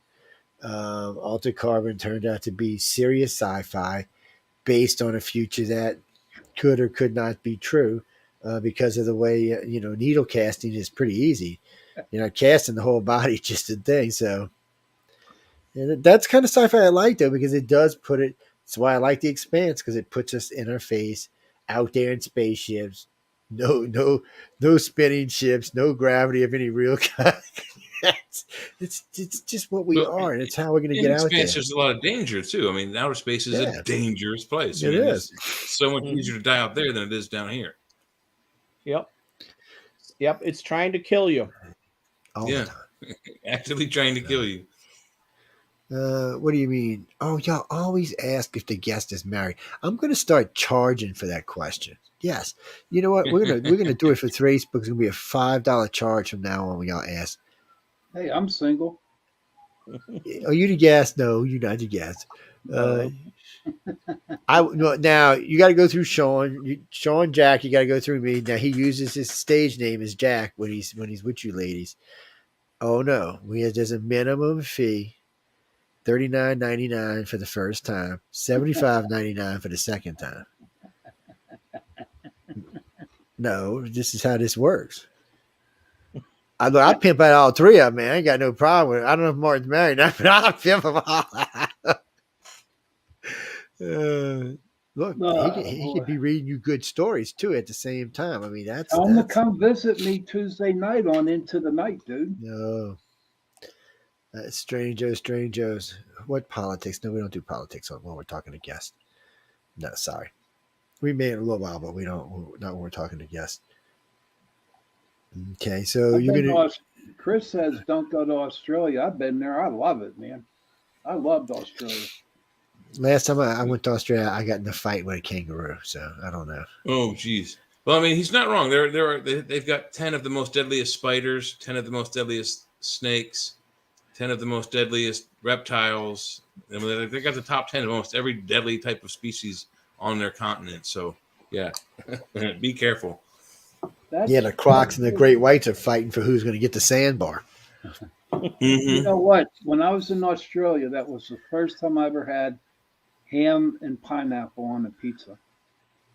Really? Yeah. I'm not a big fan of it, but I've had it, Yeah. It's like anchovies. I'm not a big.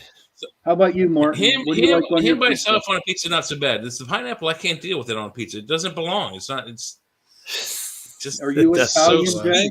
Are you Italian? It completely counteracts the pizza flavor. Where's Amelia at? Where's Amelia? She would like have a field day on us with saying that. Oh Lord! Oh my God! Tell her I said that. She's already been sent to Mars. We couldn't take it no more. We sent Elon money, and Elon went ahead and sent her to Mars. It's So Martin, what kind of pizza do you like, dude? I am actually a huge fan of pineapple in just about anything. So pineapple on pizza is fine with me. Y'all is pineapple pizza shit. I don't even like anchovies on pizza. So look, y'all keep that too. Yeah, can't do. The only place I like anchovies is in a Caesar salad. Too damn salty there, bro. Oh, I can do them in a Caesar salad. But that's the only place I can do them. That's it. Yeah, the Caesar. I like the Caesar dressing. It's made from anchovies. That's yummy. The fillets, I can deal without those. But so I know you're gonna have to catch one of these Right into the Futures events and go hang out with them. They're always looking for authors that come hang out and do autographs and talk and stuff. I always harass the authors while they're there. By the way, anytime I see them, like if I'm in Dragon, I'm like, "What the hell y'all doing here? Y'all enjoy yourselves." Sounds like Joe. He's like, "They're gonna be here at work," and I'm like, "No, go enjoy yourself. Life's short. Go have fun." Yes, I'm a pain in the ass. What can I say? What do you got, Curtis?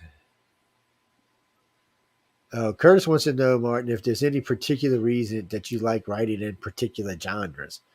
I have no idea what question that was. I like the near future, near space stuff because I'm a child of the Apollo era. That was what was on the TV in real life when I was growing up. Yep. And then we just stopped. And we had the plans to be able to go out and expand into the solar system, but we didn't have the political will to do it. You're right about that. So I want to write the stories as if we did. I did an interview with Carolyn. I can't think of her last name. She was Werner von Braun's second secretary, and she worked with both of them on their plan. So I wanted to know, because I had always been told growing up that Werner von Braun, the moon was a stepping stone to go to Mars. That's what the moon was. But I was like, well, the TV never tells you that kind of stuff. So I got Carolyn Rosin, that's her last name, Rosin, on the show. And we got to talking about it. She said, hell yeah. He said he already had the craft developed and designed and everything. He said NASA knew about it. NASA was all behind it. And all of a sudden, boom, we didn't go anywhere. We just stopped. And people didn't know, but was it 17, 18, and 19, or is it 16, 17, 18, whatever? The last three was still, they were paid 17 for. Was the last. The 17 was the last So public. then it was 18, 19, and 20. And 20 that was clandestinely launched from Edwards Air Force Base in California. They were paid for, and we said we're not going to do it. I never understood that we paid for them, so the astronauts were trained, the crews were ready, the missions were paid for, and nothing. It's like somebody said no. What were you saying, Martin? I'm sorry. It came down to political will and courage. And I've studied this a lot. There's a phenomenal pair of books. One is Apollo by Murray and Blycox, and the other is Chaikin's A Man on the Moon. And they get into a lot of the politics behind this. The reason why we didn't do von Braun's mission was because we'd been committed by Kennedy to a man on the moon by the end of the decade. And von Braun's vision would have been a better infrastructure, but it wouldn't get us to the moon fast enough. Nope. So they scrapped all of that and went with, let's just get there. And once they got there, Kennedy's legacy had been fulfilled. And all of a sudden, Congress starts saying, I could put that money to some other use. Yeah. And meanwhile, there's no further ambition. And NASA planners are like, we got really lucky that we only lost 3 in this whole process. Every time we take a shot, there's a chance of losing another crew. And if we lose another crew, it's going to kill our budget.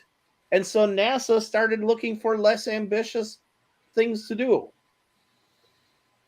It took them, a decade to design the shuttle. And we lost more in the shuttle. A little more than that. When was the last moon launch? Was 77? 76, something like that? Yeah, 73, I think. Yeah, I think 73 it was. We didn't see the space shuttle until at least the 80s, mid-80s. And they didn't start doing space launches until 88, 89. Mm-hmm. But they flew 120 missions, 116, I forgot now. 150 something missions, yeah. They lost 2 crew. Lost 2 crews. So we lost more on the first crew. One coming down. So we lost more in the first crew, the first loss of the shuttle, than we lost in the entire space program before it. Yep. Just on that one shuttle. So when we lost the second shuttle, we doubled the amount of people we lost in the entire space program. Yeah. And the second one was completely preventable. The first one, I don't know if they could have prevented it or not. It doesn't look like there was any chance of whatever went wrong there happened so fast. I just don't know. It happened outside the ship. One of the support. But the second one, unfortunately, they could have fixed the heat shield while they were in space. They just decided not to. They didn't want to take the time to walk for some reason. I never did understand any of that. They flew by the station. Oh, we don't see anything. My ass. I'd have been out there in a spacesuit, walking around, looking at the ship, going, "Wait a minute." Fix that hole. Once you see a shuttle, once you see a heat shield missing, you got to repair it. You got to figure something out. Well, you got to hang out with the damn space station until they can send you up some materials. Because, I mean, and you could tell by the way it came in. It looked like it was coming in, and then it kind of broke like it was burning up coming in. And then, I mean, we watched it as it spread across Texas and into Louisiana. And everybody knew, when you seen it, you knew nobody was surviving that. And I didn't understand that either, because we were supposed to have this new crew capsule that could be ejected. And that didn't seem to work either. After the first crew we lost, we were supposed to be able to save him, and we couldn't. There was a lot of funkiness with that second time. But and I think what happened with the second one, though, is that they determined there was some formula that they had, first of all, to determine how many tiles they can be missing on the bottom before it can't dissipate the heat. And they did that calculation, came out wrong. So that was the first mistake. But then they also determined that some of the missing cones or missing tiles were at the nose cone, right where the cockpit is. And they suspect that the heat just was like a laser, just burned through the hull, through those missing tiles, and just killed the crew instantly. It sucked, whatever it was. And then we lost a teacher in that one too. I mean, that was just one of those things that, what was that, Janice? No, we're talking about the second shuttle that yes. No, it sucked. I mean, anybody who was alive that watch it, no, we didn't end the space program over, which was surprising, but we didn't. So let's talk serious space program for a few minutes. So one of the things I used to bitch about when I first got in the radio is I said, if you ever really want to see space really change and become something that man can use, privatize it. So I used to hear from all my guests, oh, that's stupid, Joe. You can't do that. Government's got to run space program. So government won't allow it. So, of course, Jeff Bezos and Elon Musk and what's his name, Acme and all that have proved me totally right. Not only has Elon launched more missions in 1 year than fucking all the rest of the countries combined, he's landing them and reusing them. And he's reusing them regularly. Very little lost equipment in the entire operation. The only thing that they have to replenish is the fuel and the astronauts. He has showed NASA the error of their ways he's not, this just proves to me how long we've been effing around. Because, I mean, all of a sudden he comes to Bezos. He's flying. He flew Captain Kirk into space. I mean, he's flying people to space. Virgin Airlines now selling tourist tickets to go to space, people. Okay. But yet NASA and Russia and China and India can't even hardly get a capsule into space. What the hell's going on here? I mean, really, there is some funky monkey business going on because Elon has just proved to the world that not only can I do this, I can. And shit, the other day he's landed 3 at a time. NASA's scared to even land one. He's landing 3 at a time. I don't know what to think, people. I mean, I'm grateful, but I just probably have to wear a space suit when you go visit Mars, or absolutely. You can't. You have to bring your own self-contained oxygen, or you will bringing Martin with us. We're taking Martin to Mars with us, man. They are now finding water on Mars, which means hypothetically you can crack that for hydrogen and oxygen. And they're finding other stuff that I'm not nearly enough of a chemical engineer to keep track of and understand it, but they're finding complex chemistry there. So there's the possibility of supplying oxygen from local sources. Breaking up different minerals for the oxygen. So Joe pointed out last show or a couple of shows ago that there may be some pockets of atmosphere trapped inside caverns and underground mountains. It's hard to rule out at this point. Yeah. Well, was it Viking? The first one when Viking landed, they had found oxygen, and then NASA said it must have been something caught in one of the instrument package, which is possible. But then they found it again. So since we've had the rovers, we have found it on several occasions, and not just a little bit. There's been times when we found big plumes. Recently, the helicopter flew through one. But the problem is when they're looking on the ground, they're not seeing any cracks or crevices. It's got to be coming from somewhere. So, I mean, there is atmosphere on Mars, and there is wind and rain, and very little rain, but there is rain there, and they do have seasons, and ice caps do melt. There's atmosphere on the moon, but it's so dense, it's not safe. It's not good for us. But the atmosphere on Mars is almost where we can survive. Almost. It just needs a little help, a little boost. Yeah, the atmosphere. We can get the atmosphere pretty quick. As far as the rest of it, that's going to take some time. Getting the pressure to where we need it. But they said if you could burn enough carbon, you could lower the pressure on Mars so that all you'd have to wear is a gas apparatus. A oxygen thing, but you wouldn't have to wear a suit anymore. So you could go out on Mars just like normal, but you'd still have to have an oxygen thing. Oxygen is going to take some time unless we find life on Mars, and there have been things talking about caverns where there's water and some type of like you'd need plant life something or the size of something. an ocean to do oxygen for the whole planet. But the thing that made them think there was life on Mars wasn't the fact that they found oxygen; it was the fact that they found methane. They were like, "Oh, Methane wait a and or minute." carbon monoxide would be a telltale sign. Yeah, so they said, we're pretty sure now that there's some type of life on Mars," which I've been saying from day one. And Mars ain't the only one we're going to find life on. We're going to find life on 7 or 8 planetoids inside of our system. That's not the issue. Life we're going to find is the norm in the universe, not the ad norm. Now, what kind of life it is? There's at least 5 planets right now that could support life in the Well, they're near still future. arguing about what is it, Europa, whatever that black thing was that went underneath the probe that looked like it was about 100 yards, 150 yards long. It looked like a freaking whale.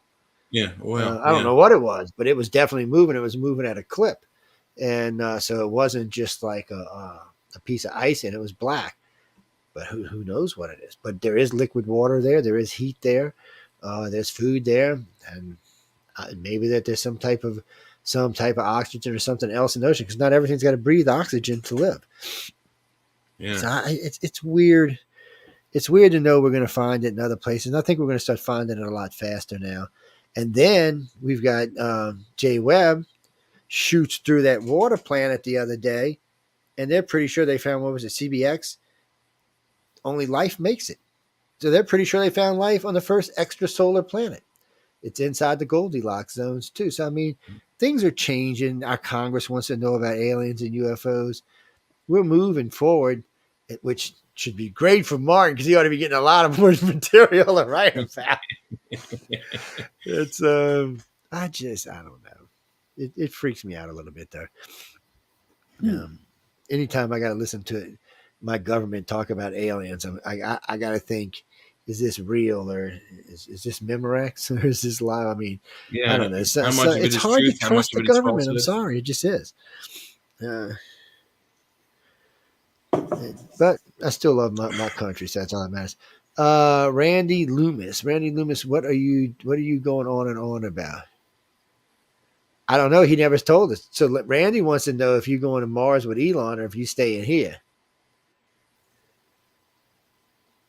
I'll be dead. No, I was asking Martin. Randy wanted to know if Martin was staying. I am utterly unqualified to make the trip. And I am also firmly convinced that it will be a one-way trip when he goes. And I would go in a heartbeat if he'd take me. Well, so about 8 years ago, I joined this thing out of Switzerland. They were taking people who wanted to go to Mars. So I signed up on it. And the reason why is the lady, when I talked to her, said that she said, we're going to need contractors. We're going to need electricians. We're going to need plumbers. We're going to need everything. That includes authors. We're going to need a society, not just a bunch of effing scientists. That was her words exactly. Well, Elon just came out and said that just recently. He was saying, oh, no, you don't have to be an astronaut to go to Mars now. You just have to have the will and want to go and to be part of the society. But he kind of gives me that. But he kind of gives me that evil mad scientist feel, like the guy in Moonraker. There's something. Drax. Yeah, because he, I call it must feel. So he wants to go there and build his own colony. Within a decade, he wants to have 3 million people living there. And he wants to establish the Constitution there based off of ours. But he wants to establish it because he thinks there are things that are wrong with the American Constitution. See, right off the bat, that just bothers me. Now, if it's going to be a vote and everybody in the colony is going to get to vote, okay, I can live with that. But if one madman's going to make it up, I'm not sure about that. Yeah, I mean, think about our Constitution. It wasn't made up by one madman. It was made up by many madmen. That's right. Many madmen who wanted to see freedom. Mm-hmm. What's that, Deneen? You'll go? A lot of people said they're going to go. If he'll take them, they're going to go. Yeah. Well, go ahead. I just know that realistically, I'm 60 years old, out of shape with diabetes. I am not a fit candidate for the mission. Buddy. I'm 61, dude, and I got all your symptoms. Yeah, and it's just you don't take people who are health risks on a mission like that. That is probably true, because then you got to worry about them once you get them there. Yep. what's that? Marty. Wait, I'm sorry, it didn't look right when I read it. No, he's what they just said is true, but he is looking for people. You don't have to be in perfect health, and you don't have to be in perfect weight, but I would venture to say 50 is probably the cutoff point. It's not so much what Elon would allow because he's kind of cool. It's what your body can take. I mean, first off, it's not like this trip is going to be 5 days and you're there. It's going to probably be 8 or 9 weeks, maybe a little bit shorter with some of the new ion drives are talking about, but still, you got to deal with that. And then once you get there, now they did say this, which I thought was cool. If you have high blood pressure or certain diseases, Mars will actually be better for you. No pressure on the heart when you're on Mars. So they're already saying that these kind of humans will live longer there. It also has something else in the atmosphere and something there actually benefits other diseases as well. So I was like, well, that's kind of cool. I don't know about having babies there. I mean, they're going to have to establish some kind of 1G environment to have babies, or they're going to be messed up. Yeah, you'll have to live in a 1G environment at least most of the time, and walk around in 1G and then your baby's going to have to develop in that until such a point. Well, because the astronauts have already proved living in space, we lose bone mass and we lose muscle mass. Yeah, so we lose both. Now Mars is going to be a little different because it's 1/6 gravity, but still. Mars is 40% gravity. Oh, 40%. Moon's 1/6. I'm sorry. Right. And so that's a little different. So there'll be some pull on you there. Well, actually, but you'll at 40, you'll jump higher and lift heavier things. At 40%, you probably won't need stairs in your house. You'll probably be able to jump floor to floor. But what do you mean, super strong? You'll be stronger than you would be here. I mean, you'd probably be able to lift up the front of your car to change a tire or stuff like that. I don't know about lifting up the whole car. 40% is still a decent amount of gravity. Half of a ton is still half of a ton. So, yeah. But I mean, stuff like that. You know, there'll be things going on like that, and eventually, NASA's originally plan was, and then I forgot there was somebody else, other company got involved in this. They want to send these machines there. They're automated machines. All they do is suck up dirt and they burn the dirt and create carbon. And it thickens the atmosphere and it lowers the pressure, or it raises the pressure, I'm sorry. And so we can live on Mars. Yeah, they want to make it to where all you have to wear is an oxygen mask to move around on Mars. And by thickening up the atmosphere, they want to build. So their goal is to thicken the atmosphere enough that they can build an underlayer atmosphere of oxygen, because nobody really thinks an oxygen atmosphere is going to stay on Mars forever. They think it's going to be a constant battle to keep an oxygen atmosphere on Mars. Because there's no magnetivity there. There's no we have a magnetosphere, a magnetic shield that keeps most of our atmosphere in and most of the bad radiation out. And Mars doesn't have that protection anymore. It was ripped away from the planet.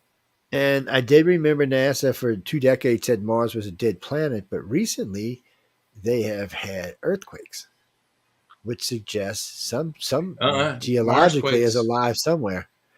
So yeah, maybe there's still some. Well, I don't know. The core, they go back and so much back and forth on the core. I've lost track. It went from a crystal to an iron to a molten to nothing to just. They don't even know what our core is in our planet. They have a good guess, but we don't know for sure yet. No one's been down there. Martin said he'd been down there. He got beamed down there from what's his name spaceship. What do you mean, Orville? No, Orville don't have transporters. What are you talking about? Did I miss a season or something? No, they always use the shuttles. Yeah, no. Star Trek has space. I don't. Does Orville don't have transporters? Do they? No. No, they don't have any transporters. No, I don't remember the only reason seeing, Star Trek had transporters was because they couldn't afford. And people may not know the story about the transporters. The only reason why Star Trek had those was because they didn't have the budget in the first season to build the shuttlecraft, which was going to be the original conveyance from ship to shore. So they invented the transporters until they had money to make the Galileo 7. That's a true story. Sweet dreams, Jack. It's Yeah, good night, Sean. Is he out? Not No, yet, Yeah. no, not but yet. I, I'm they, getting it. Hey, they, Joe, I they, gotta run. I go on, gotta baby. run. We knew what time you was checking out. Behave yourself. We only got about 20 minutes left anyway, so All right, go Martin. Have a ahead. good, pleasure meeting you, Martin. Good Nice to luck to meet you you. and your books. Thank you. See y'all. Good night, Sean. It's what the hell is that? Sorry, there's weirdness going on by my feet there for a minute. Eh, Chihuahuas. What is your favorite sci-fi? Well, look, if you like Discovery, that's your business. I didn't have any problem with Discovery as sci-fi. I have just as Star Trek. It's just nothing in Yeah, it and is true. I mean, nothing lines up with any other Star Trek. Is what I should say. and the mushroom drive. I mean, and if they introduce, Spock's sister, who you never hear about for 14 movies and 5 or 6 different spin-off shows, you come on. Yeah, it's a little harsh even for a real Trekkie. Yeah, and there was a lot of other stuff like the Klingons and stuff. There was just a lot of things they The took. Klingons were horrible in that first season. What the hell did They do? just. I do like the fact that they fixed why some look like humans and some look like whatever's. Yeah, I it's mean, kind of a Discovery deceived. didn't do that. One of the others did that. But what was your favorite Enterprise? Oh, I forgot about Enterprise. Scott Bakula. Yeah, Admiral Archer. I remember Enterprise. I remember T'Pau was hot. That's what I remember. That was pretty hot. I couldn't watch that show. It's bad for my heart. The Mirror Universe shows were pretty cool in the last season. Who? Actually, Janine wants to know if she wants one of your novels, where does she go to get it? Or one of your books, where does she go to get it? Well, you will find Today I Am Carrie in pretty much any bookstore, or at least they can order it. The Last Dance is a little trickier because my publisher for that is 47 North, which is a imprint owned by Amazon, and bookstores are kind of anti-Amazon. That they're not going. I mean, you could go in and order the book, but they're not going to stock the book because they feel like Amazon publishing books is a direct competition to them. Amazon selling books is like, okay, that's one thing, but Amazon publishing books, they feel like that's just a step too far. So sadly, I can't get book signings for that book in traditional bookstores. Yeah. I can understand the bookstores, bitch about it, but it's, I meant to ask you this question earlier, but I know we're running out of time, but so, this AI has been coming up a lot, for authors and for illustrators. So I had Jeff Weiner on a couple of weeks back, and we were doing stories, just, put a paragraph into a story. So the first time he came on with me a couple of months back, he came on, he put a paragraph and a half in this thing, and one description of he was doing a comic book, right? This thing did the whole comic book in about 4 minutes. He did it with the balloons, the words. It was actually good. I was surprised. I was expecting some kind of jibber jabber bullshit, all mixed up. It was good. So the second time he came back, he did it and he told it something. And it went on and started writing a book. But I did notice as it gets more advanced, it gets more jibber jabberish. It starts pulling from places that it thinks is good, but it doesn't actually fit into the sentence. I've noticed it's done that with art as well too. That I think it's got information overload. To be honest with you. Oh, sorry, what did I just hit? Well, these engines, what they're really trying to do is make something consistent with what they already have. And I read a great explanation of this. And okay, let's talk about the use that got people into trouble, which was they had an AI create their legal brief, and it cited cases that didn't exist. Oh shit! And the judge caught them at it. But you can understand kind of why it wanted to do that. What it's really trying to do is say, given these 100 sentences that I've already written, what would the 101st look like? What would the 102nd look like? Oh, that 103rd needs a citation. Okay, well, then what does a citation look like? And so all the thing is really trying to do is fit a sort of a meta pattern, which makes for horrible fiction. Because if you can predict page 100 from page 1, Yeah. there's no surprise there. And you can't go the opposite way. You can't have page 100 be completely random. It has to make sense from page 1, but not be predictable from page 1. And so a lot of these things, they're just trying to build consistency, not sense. Yeah, well, that's what I've been saying. But but it is, some of these are going to be dangerous for illustrators and for authors as far as certain types of work. I was listening to one of the gamers down. He owns one of the big gaming companies. Moved down to Louisiana a while back, and they've been hiring authors, illustrators, and programmers, and the whole bit. And I think starting pays 100 G's a year. So one of the things they were talking about is, they're not going to get rid of their authors or their illustrators. What they're talking about is, yeah, we're going to use this AI, but under the control of our authors or our illustrators, not just randomly doing whatever the hell it wants to do. So basically, they're still asking the author to develop the story, but just use the AI to speed it along. Mm-hmm. And I can I can kind of understand that. And it's not going to take away from anybody's money. There's not going to be any shortcutting anybody. I can live with that. But some of this other stuff I heard where, I heard Microsoft talk, I'm not Microsoft, Google the other day talking about this, where they're going to use this to do certain types of short stories. And I was thinking, so you're going to look at them and edit them before you release them, or you're just going to let the AI just make a short story and hope for the best? Yeah.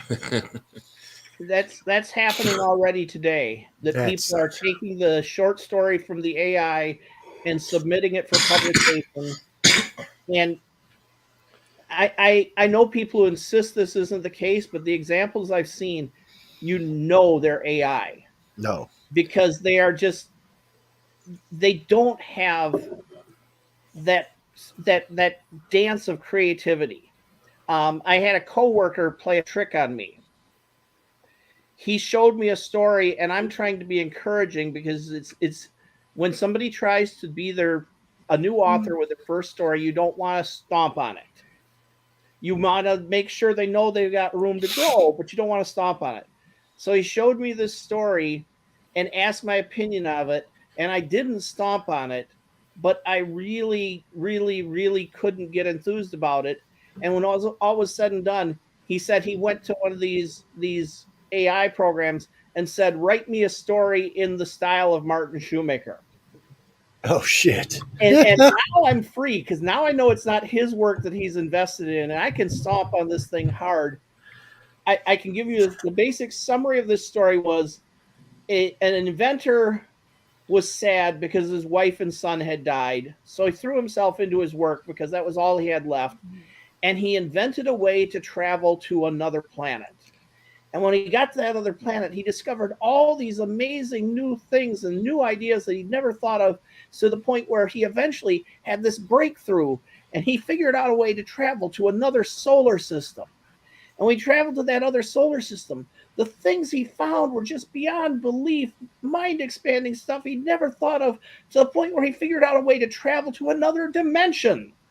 And when he got to that other dimension, he found all this new ideas and all this new technology and all this stuff.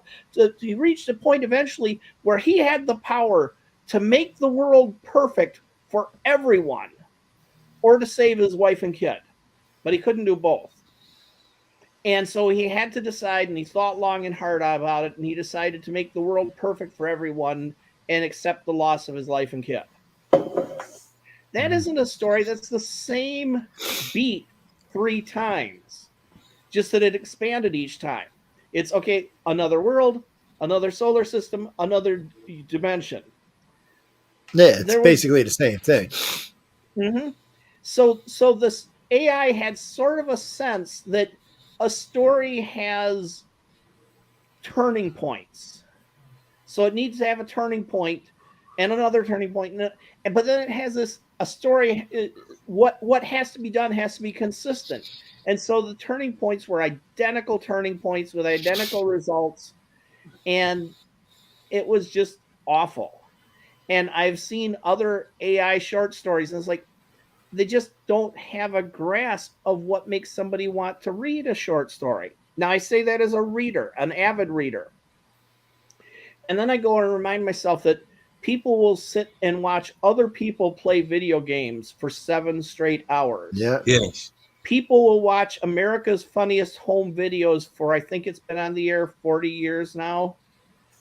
So what I consider to be a great story and great entertainment, there's a lot of people who've got different standards. So Yeah. maybe these lame stories will satisfy a big, hungry audience out there that wants fiction faster than we can write it.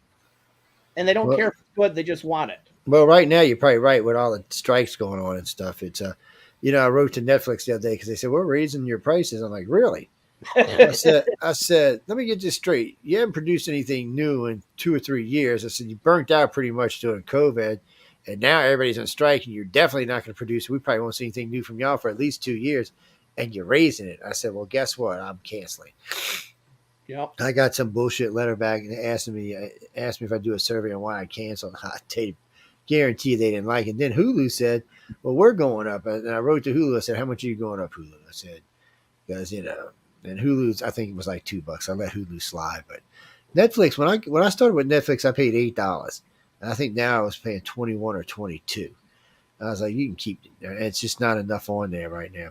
And with Hulu and Prime and HBO and the rest of it, it's unlikely that Netflix is going to get something that I want to see. Yeah. So, down they go. And that's the other thing. We all gave up cable because of things like Roku and stuff where we could get things cheap. And then all of a sudden, every one of these companies want $20 now. I said, well, you might as well go back to cable. You get it cheaper. Mm-hmm. So it's just. But, the other thing that's aggravating about that whole thing, I mean, Hulu is one of the culprits. But so some of them have like a free service. You can sign up for free and you get the commercials and all this other thing. Then like Hulu is like that. They have like a free service, and there's $4.99 service, and there's a $9.99 service. I think Netflix had that kind of thing. They start at $9.99, then $11.99, $12.99, etc. But they still make you watch commercials. Well, why am I paying you to have television put into my television, and I still have to watch a commercial? Then that's for a movie. That's for unless I'm watching like a live TV, like they're simulcasting, my local channels. I shouldn't be watching commercials. I'm paying you to entertain me. Why do I need a commercial? Why do I need to pay you for your service and pay you for commercials by watching your stupid commercials? See, they're double dipping there. Now, one of the things I hear from people who know more about the industry than me, that doesn't make them right, but I hear it, is a big problem with the strike and all the streaming services right now is that in general, the streaming services aren't making as much money as they want their investors to think they are. No.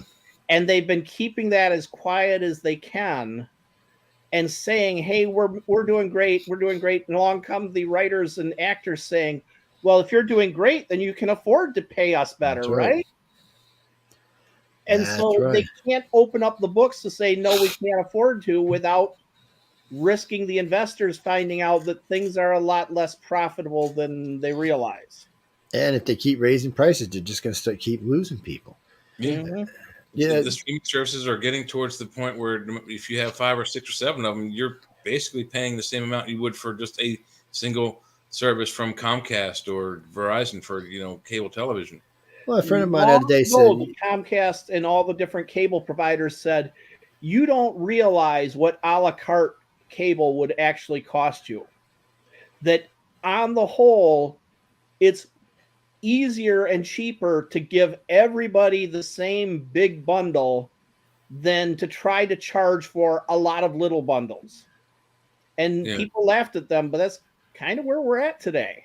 Yeah. Well, I mean, if you don't want the movie channels, then you're all right. I mean, I have 2,800 channels available to me with all kind of shit on it, and a lot of it's just. And then I have regular live TV that I can watch, not just local live TV. That I can watch live TV from other places, including around the world. So that's actually nice, and none of that costs any money at all. But if you want Prime and you want Netflix and you want Hulu and you want Max, right there, that's $100. Bam. You know, so now my cable bill was always like 260, 270, but you know, when you start, and then of course there's Stars and Showtime, and then there's Disney and Paramount and the rest of them. I mean, you can go on and on, but it's easy to rack up $200 a month now on your favorite major things, and there's no reason for it because a lot of this you can see other places, and of course, you know, you can always do NBC and CBS and ABC on their free stuff. But even they are kind of funny. Sometimes it depends where you're at. Sometimes you can get their channels for free, but sometimes you can only get their channels for free if you have cable. And you can include it into your system. So that's but what are you going to do? Every time we figure out a way to beat them, they just come back with another way to even it, to score out. Yeah. I mean, when this originally came out, first time I seen Roku, I was like, oh yeah, this is great. I got rid of my cable bill, started instantly saving $265. And then I noticed a couple of months back, I was just going through my TV bills, and I'm like, shit, I'm paying like $140 a month. I said, this is BS, man. So I just started getting rid of stuff. I'm like, I mean, I like Max, but I don't watch it that often. I may watch Doctor Who on it or something. And in all fairness, if there's something comes out that I want to watch, it's just as easy to pick up the internet, pop it on for a month, and turn it off next month. Because I've noticed if I don't watch these all the time, so I'm just racking up money for the sake of spending money. And so I'm going to start curtailing the way I use those apps. That and Netflix really pissed me off with that. Oh, well, you got to do all this stuff if you want to watch it somewhere else. I called and cussed them out one day. I was traveling somewhere and I went to go turn on. I wanted to use Netflix, and they were like, you got to do this and this and this and this and this. And I'm like, why? Well, we don't let people use it in different locations because it could be other family members. I said, I pay for it so that I can use it on any computer I'm on. I said, you can either fix it or you can cancel it. They did something. Now when I travel, it's automatic. It doesn't. I don't know what they did. Well, what I did is I pissed the lady off really bad, and then I recorded the whole conversation of her rebutting it, and then I played it back to it. I said, well, I think you're going to lose your job over this. And mysteriously, everything got right with the world. So, and I don't. But the point is, you shouldn't have to be like that. And not many people have a station that they can go back on and do all this stuff with. And it don't. I don't know. It shouldn't be like this. You should be able to call in and say, hey, I got a problem. Oh, hi, Mr. Shoemaker. We can fix this, no problem. Yeah. But instead, no, it's not how it is. Or they want more money. Yeah, well, that's the other thing. It's all going to cost more money, and every streaming service should offer. I don't know if they could even do this, but they should offer for you to be able to watch the local TV channels for emergency purposes. Yeah. You know? Well, I noticed on my Roku system, it's already built into it, so I can watch them on there. On my Vizio television, you can get 3 separate sets of live TV. One of them's actually local, meaning Mississippi, New Orleans, but the other ones are like local for up north or on the East Coast somewhere. Or it just sometimes it's a West Coast, but it's cool to have it. It's just there's one I particularly like. There's a channel I got that has worldwide news, and it's really a good channel. They have some really good reporters on there. They do serious news, and I love listening to them talk about Joe Biden. Oh my God, it's like it's like some kind of really good satire or something. It's well, they used to be talking about Trump all the time, but lately they're only talking about Biden. It's just as sad that our ex-president and our president are both and shit up to their ears. Stock, yeah. But somebody the other day told me it's going to be DeSantis and what's her name? She used to be an ambassador. Oh, Nikki Haley. They said that's who it's going to be. I said no. I think it's going to be, if it's going to be anybody, it might be DeSantis and Gabby. the ex-Democrat. She might get in there. What's that card? I don't have no idea who's going to run for. I'm just playing around. I have no idea. I don't even want to. I don't even want to get into what Biden. There's too much data there to speculate. There's too many people that are close. Yeah, there's right now Trump's winning on everything. Biden's falling behind, but it doesn't mean anything. Shit, as far as we know, both of them might be in jail by 2024. They might be in jail tomorrow. Some of these charges. I'm just I'm to the point where I want the truth. I want a president. I want a uniter. Reagan and Clinton united the Congress, did stuff with the Congress, made the people feel good. Economy was good. I don't care what party they are. I've told you this 100 times. It doesn't matter to me. I just want somebody who cares about us and not everything else. That's as easy as I can say. So what we're going to say, Martin for president, and we'll get good sci-fi too. They'll be where's the Mr. President? He's busy writing some sci-fi for George. Yeah, he's writing his short story. No, Carolyn. I know we do a lot of politics on the show, but no, it's I don't know. I don't care at the moment. And if it is someone I feel that I can vote for morally, I will. Oh no, you mean when Hillary and Trump was running, I was leaving the country. I wasn't voting for either one of them evil bad. And I liked Hillary, and I wasn't voting for her ass because she's evil, man. She is like Darth Cheney. She is Hillary, man. Darth Cheney. She is Darth Hillary, dark Darth Hillary. No, we always picked on him and called him Darth Cheney because, he got his heart removed, went back and was fighting wars and shit. So we just he's got like the partial heart of a pig or something like that in him. Yeah, and then went back and fighting a war. That just cracked me up. It's part of being an American. Politics is part of our heritage, and you have to deal with it. That's just how it is. Mm-hmm. Nope. You mean one of the three of us run for local office? I'm not. You might talk Martin into it, maybe Jay. I ain't going for it. What do you mean I'm the right age? I'm tired. No. I like doing radio. Politics would get me in trouble. I'd say something and probably get put in jail or something. Yes. I'd be like, why are we this stupid? I'm just saying. I wouldn't be a good politician now. I'm sorry. What you got? You got about 2 minutes. What you got for Martin? I seen you was say, I got a question. Oh, okay. No, that's cool. Jenny just wants to know, what was it that kicked you off to writing, and how old were you when you started?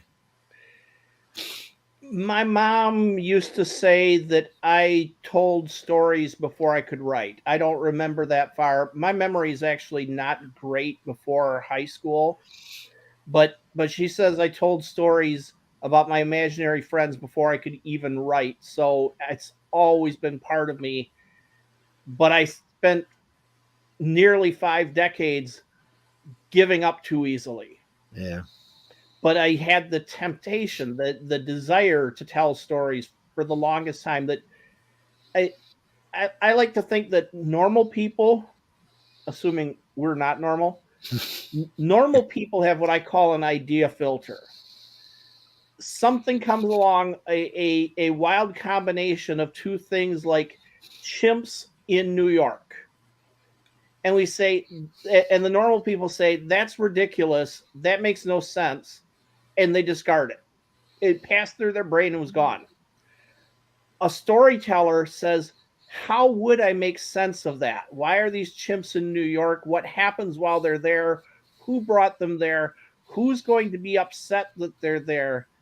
And so instead of filtering out the wild idea, a storyteller tries to make something of it. And that is, to some degree, just a personality difference, that I get these weird ideas and I want to tell them to make sense out of them. Y'all got that? Yeah. What you got? We got 1 minute left. What do you got?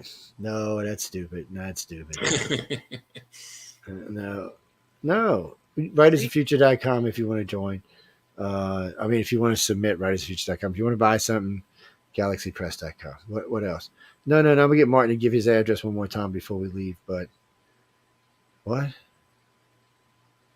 Oh, so he says, he goes, he just said moon, dog, and spaceship.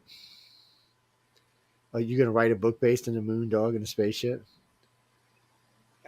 Dog stories are almost always popular. There you go. There you go. As long as the dog doesn't die or get hurt throughout. Yeah, both the ones I had to do reports on was where the red fern grows in Old Yeller. Neither one. What was that?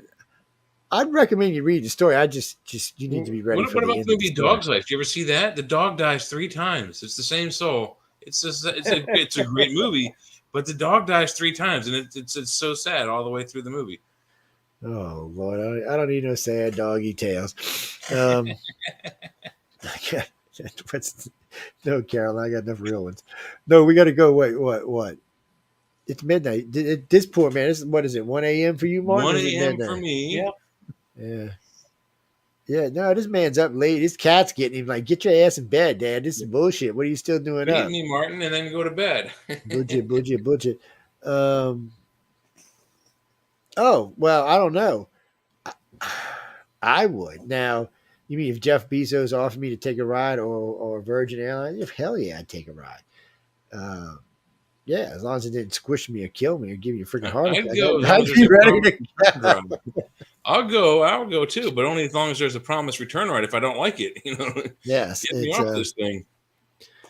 Well, see, Martin was right earlier when he said that when this first set of trips to Mars will probably be one way. Yeah, eventually, Elon tells you it's going to be one way. He said now eventually, 10 years, 15 years down the line, then there'll probably be return trips because by then there'll be established colonies and things going on and other people being there, but not in the beginning. In the beginning, it's just going to be launching stuff to Mars. He's going to have return rockets. You already know that, but most of that stuff's going to be bringing back minerals and stuff to Earth. And remember, so one of Elon's goals is to set this big colony up and then start mining the asteroid belt for minerals. So we know there's a nickel iron asteroid out there that's worth, I think it was $700 billion. There is a gold platinum asteroid worth, I think they said 21 trillion. Oh, I'm sorry, it's more than that. It was more trillions than the entire Earth's economy is what it was. Yeah. One rock. One giant asteroid, and then there's other asteroids that have other things we need them. There's iron, there's aluminum up there. But that's what Elon was saying. There is plenty enough out there in that asteroid belt to easily pay for anything that they want to do. Well, this is where we're going. We're going to be living on Mars. We're going to have people out in the asteroid fields working and living there. We have shuttles running back. Some will actually live there. Some will be going back and forth. You mean going back more? Not until it gets a lot faster, like a week or under. Then you'll start seeing people moving back and forth betwing the planet. Yeah, we're talking what, 3 months, 4 months to get out there? Yeah, Elon said he's got to cut down to about 8 weeks, but we'll see. Still 4 months. Yeah, round trip it is. So we'll see. Plus, you don't know what the effects of Mars is going to be on you when you get there. And being in a suit every time you go outside, you might be a little claustrophobic. I mean, there's a lot of things to think about when you start thinking about this. That's because I'm an idiot. That's why. Yes, I just am. No, I am. No, but I want to be in a spaceship with some luxury. Got a little stewardess running around, serving cocktails, nice cushy seats. But no, I don't want to be putting no tin can and blast it out there. Why the hell would I want to do that? But I figure eventually we'll have these little spaceships with nice covered, leather seats, and you have the little stewardess out there. You have to watch her skirt's going to keep trying to float up, and just a different world. There's a L. Ron Hubbard book, kind of like that. It's a sci-fi book I read a while back. Yeah, I've actually seen that particular sci-fi story done a few times. But I know, Martin, tell them where they can find you, where they can get you, and we're going to get out of here because I got to do paperwork still tonight. Shoemaker.space. And that's not shoemakerlevy.space. Out of confusion. No. But if y'all have a problem, you can always pop back to the video and catch it right here. So all I got to do is pop to the end of the video and get it. Go over there, check it out, get a book. No, we ain't got to that part yet, but buy a book. Don't be a cheapskate, buy a book. Yes. Besides, if y'all don't buy some of these, Maliva's going to hurt me. She's meaning people. Y'all don't know. That's a nice deal on that set. It is. It's a good deal. Yeah. It's $125. You get. I mean, I forgot how many. So it's like 144. No, it's more than that actually. Somewhere I've got the advert, but it's a bunch of stories, bunch of artwork, bunch of stories. Enjoy them. They're all fun to read. Like I told you earlier, PG-13. You can let your kids read them, even your elementary kids. And if you're one of the families that still read to your children at night, this is a perfect set for that. Yes, it is. I know what you're talking about, Gene. We used to have it. It was about yay thick. It was it was hard covered. It had 200, 150 fairy tales in it. The one we had was a collector's item, but somebody asked me, did you think it was worth anything? And there was so much Scotch tape holding this book together. It had been read so many times. I don't think it's worth anything, but it was great. And then shortly after that is when I got turned on to Hansel and Gretel. Not Hans Christian Andersen, sorry. And my mom wanted us to read classics and anything that was considered classics. And then and then there was the word of the week. People, if y'all knew how many big words I knew, y'all would just be like, wow, Joe never uses those anymore. And I don't anymore. Yes, Mom had a thing about that. But we got to go. I want to thank everyone for tuning in to United Public Radio and News on the Flip Side with myself and Jay and Martin and Jack Kelly, who's off now. And you can catch him on Tuesday night on Into the Night. You can catch Jay here when he gets back to work on Church of Mavis with Jeffrey Pritchard. Jeffrey, Church of Mavis. That's it. Radio.com. Yes, and I'm here on Fridays and Wednesdays. You're talking about the girls. They are on Wednesdays and Thursdays. Michelle DeRochier and Emilia Pisano. Yes, that's where they are. My Canadian girls. So if that's what you want to call them, that's fine. Emilia's not Canadian. She's Italian. She makes all kinds of Italian dishes. Yes, really yummy Italian dishes. She's Canadian Italian. Whatever the hell that is. No, this girl cooked. I call her, you ever heard of a PT? Well, I call her a PC, not a PC. Sorry, I got it backwards. No, she's a cook tease. That's what I call her. Actually, I call her food tease, a FT. I call her that all the time, food tease. I said, you are a food tease. Stop it with the food. She makes some amazing food. And she likes to send it to me and harass me. I was like, now you just made me hungry. Thank you very much. I'm like, she does. She's a cook and a half, but come on. I can only take it so much, and then I want to eat. But Martin, thanks for showing up and hanging out with us tonight. I know we drove you crazy. Ladies and gentlemen, I hope y'all enjoyed the show.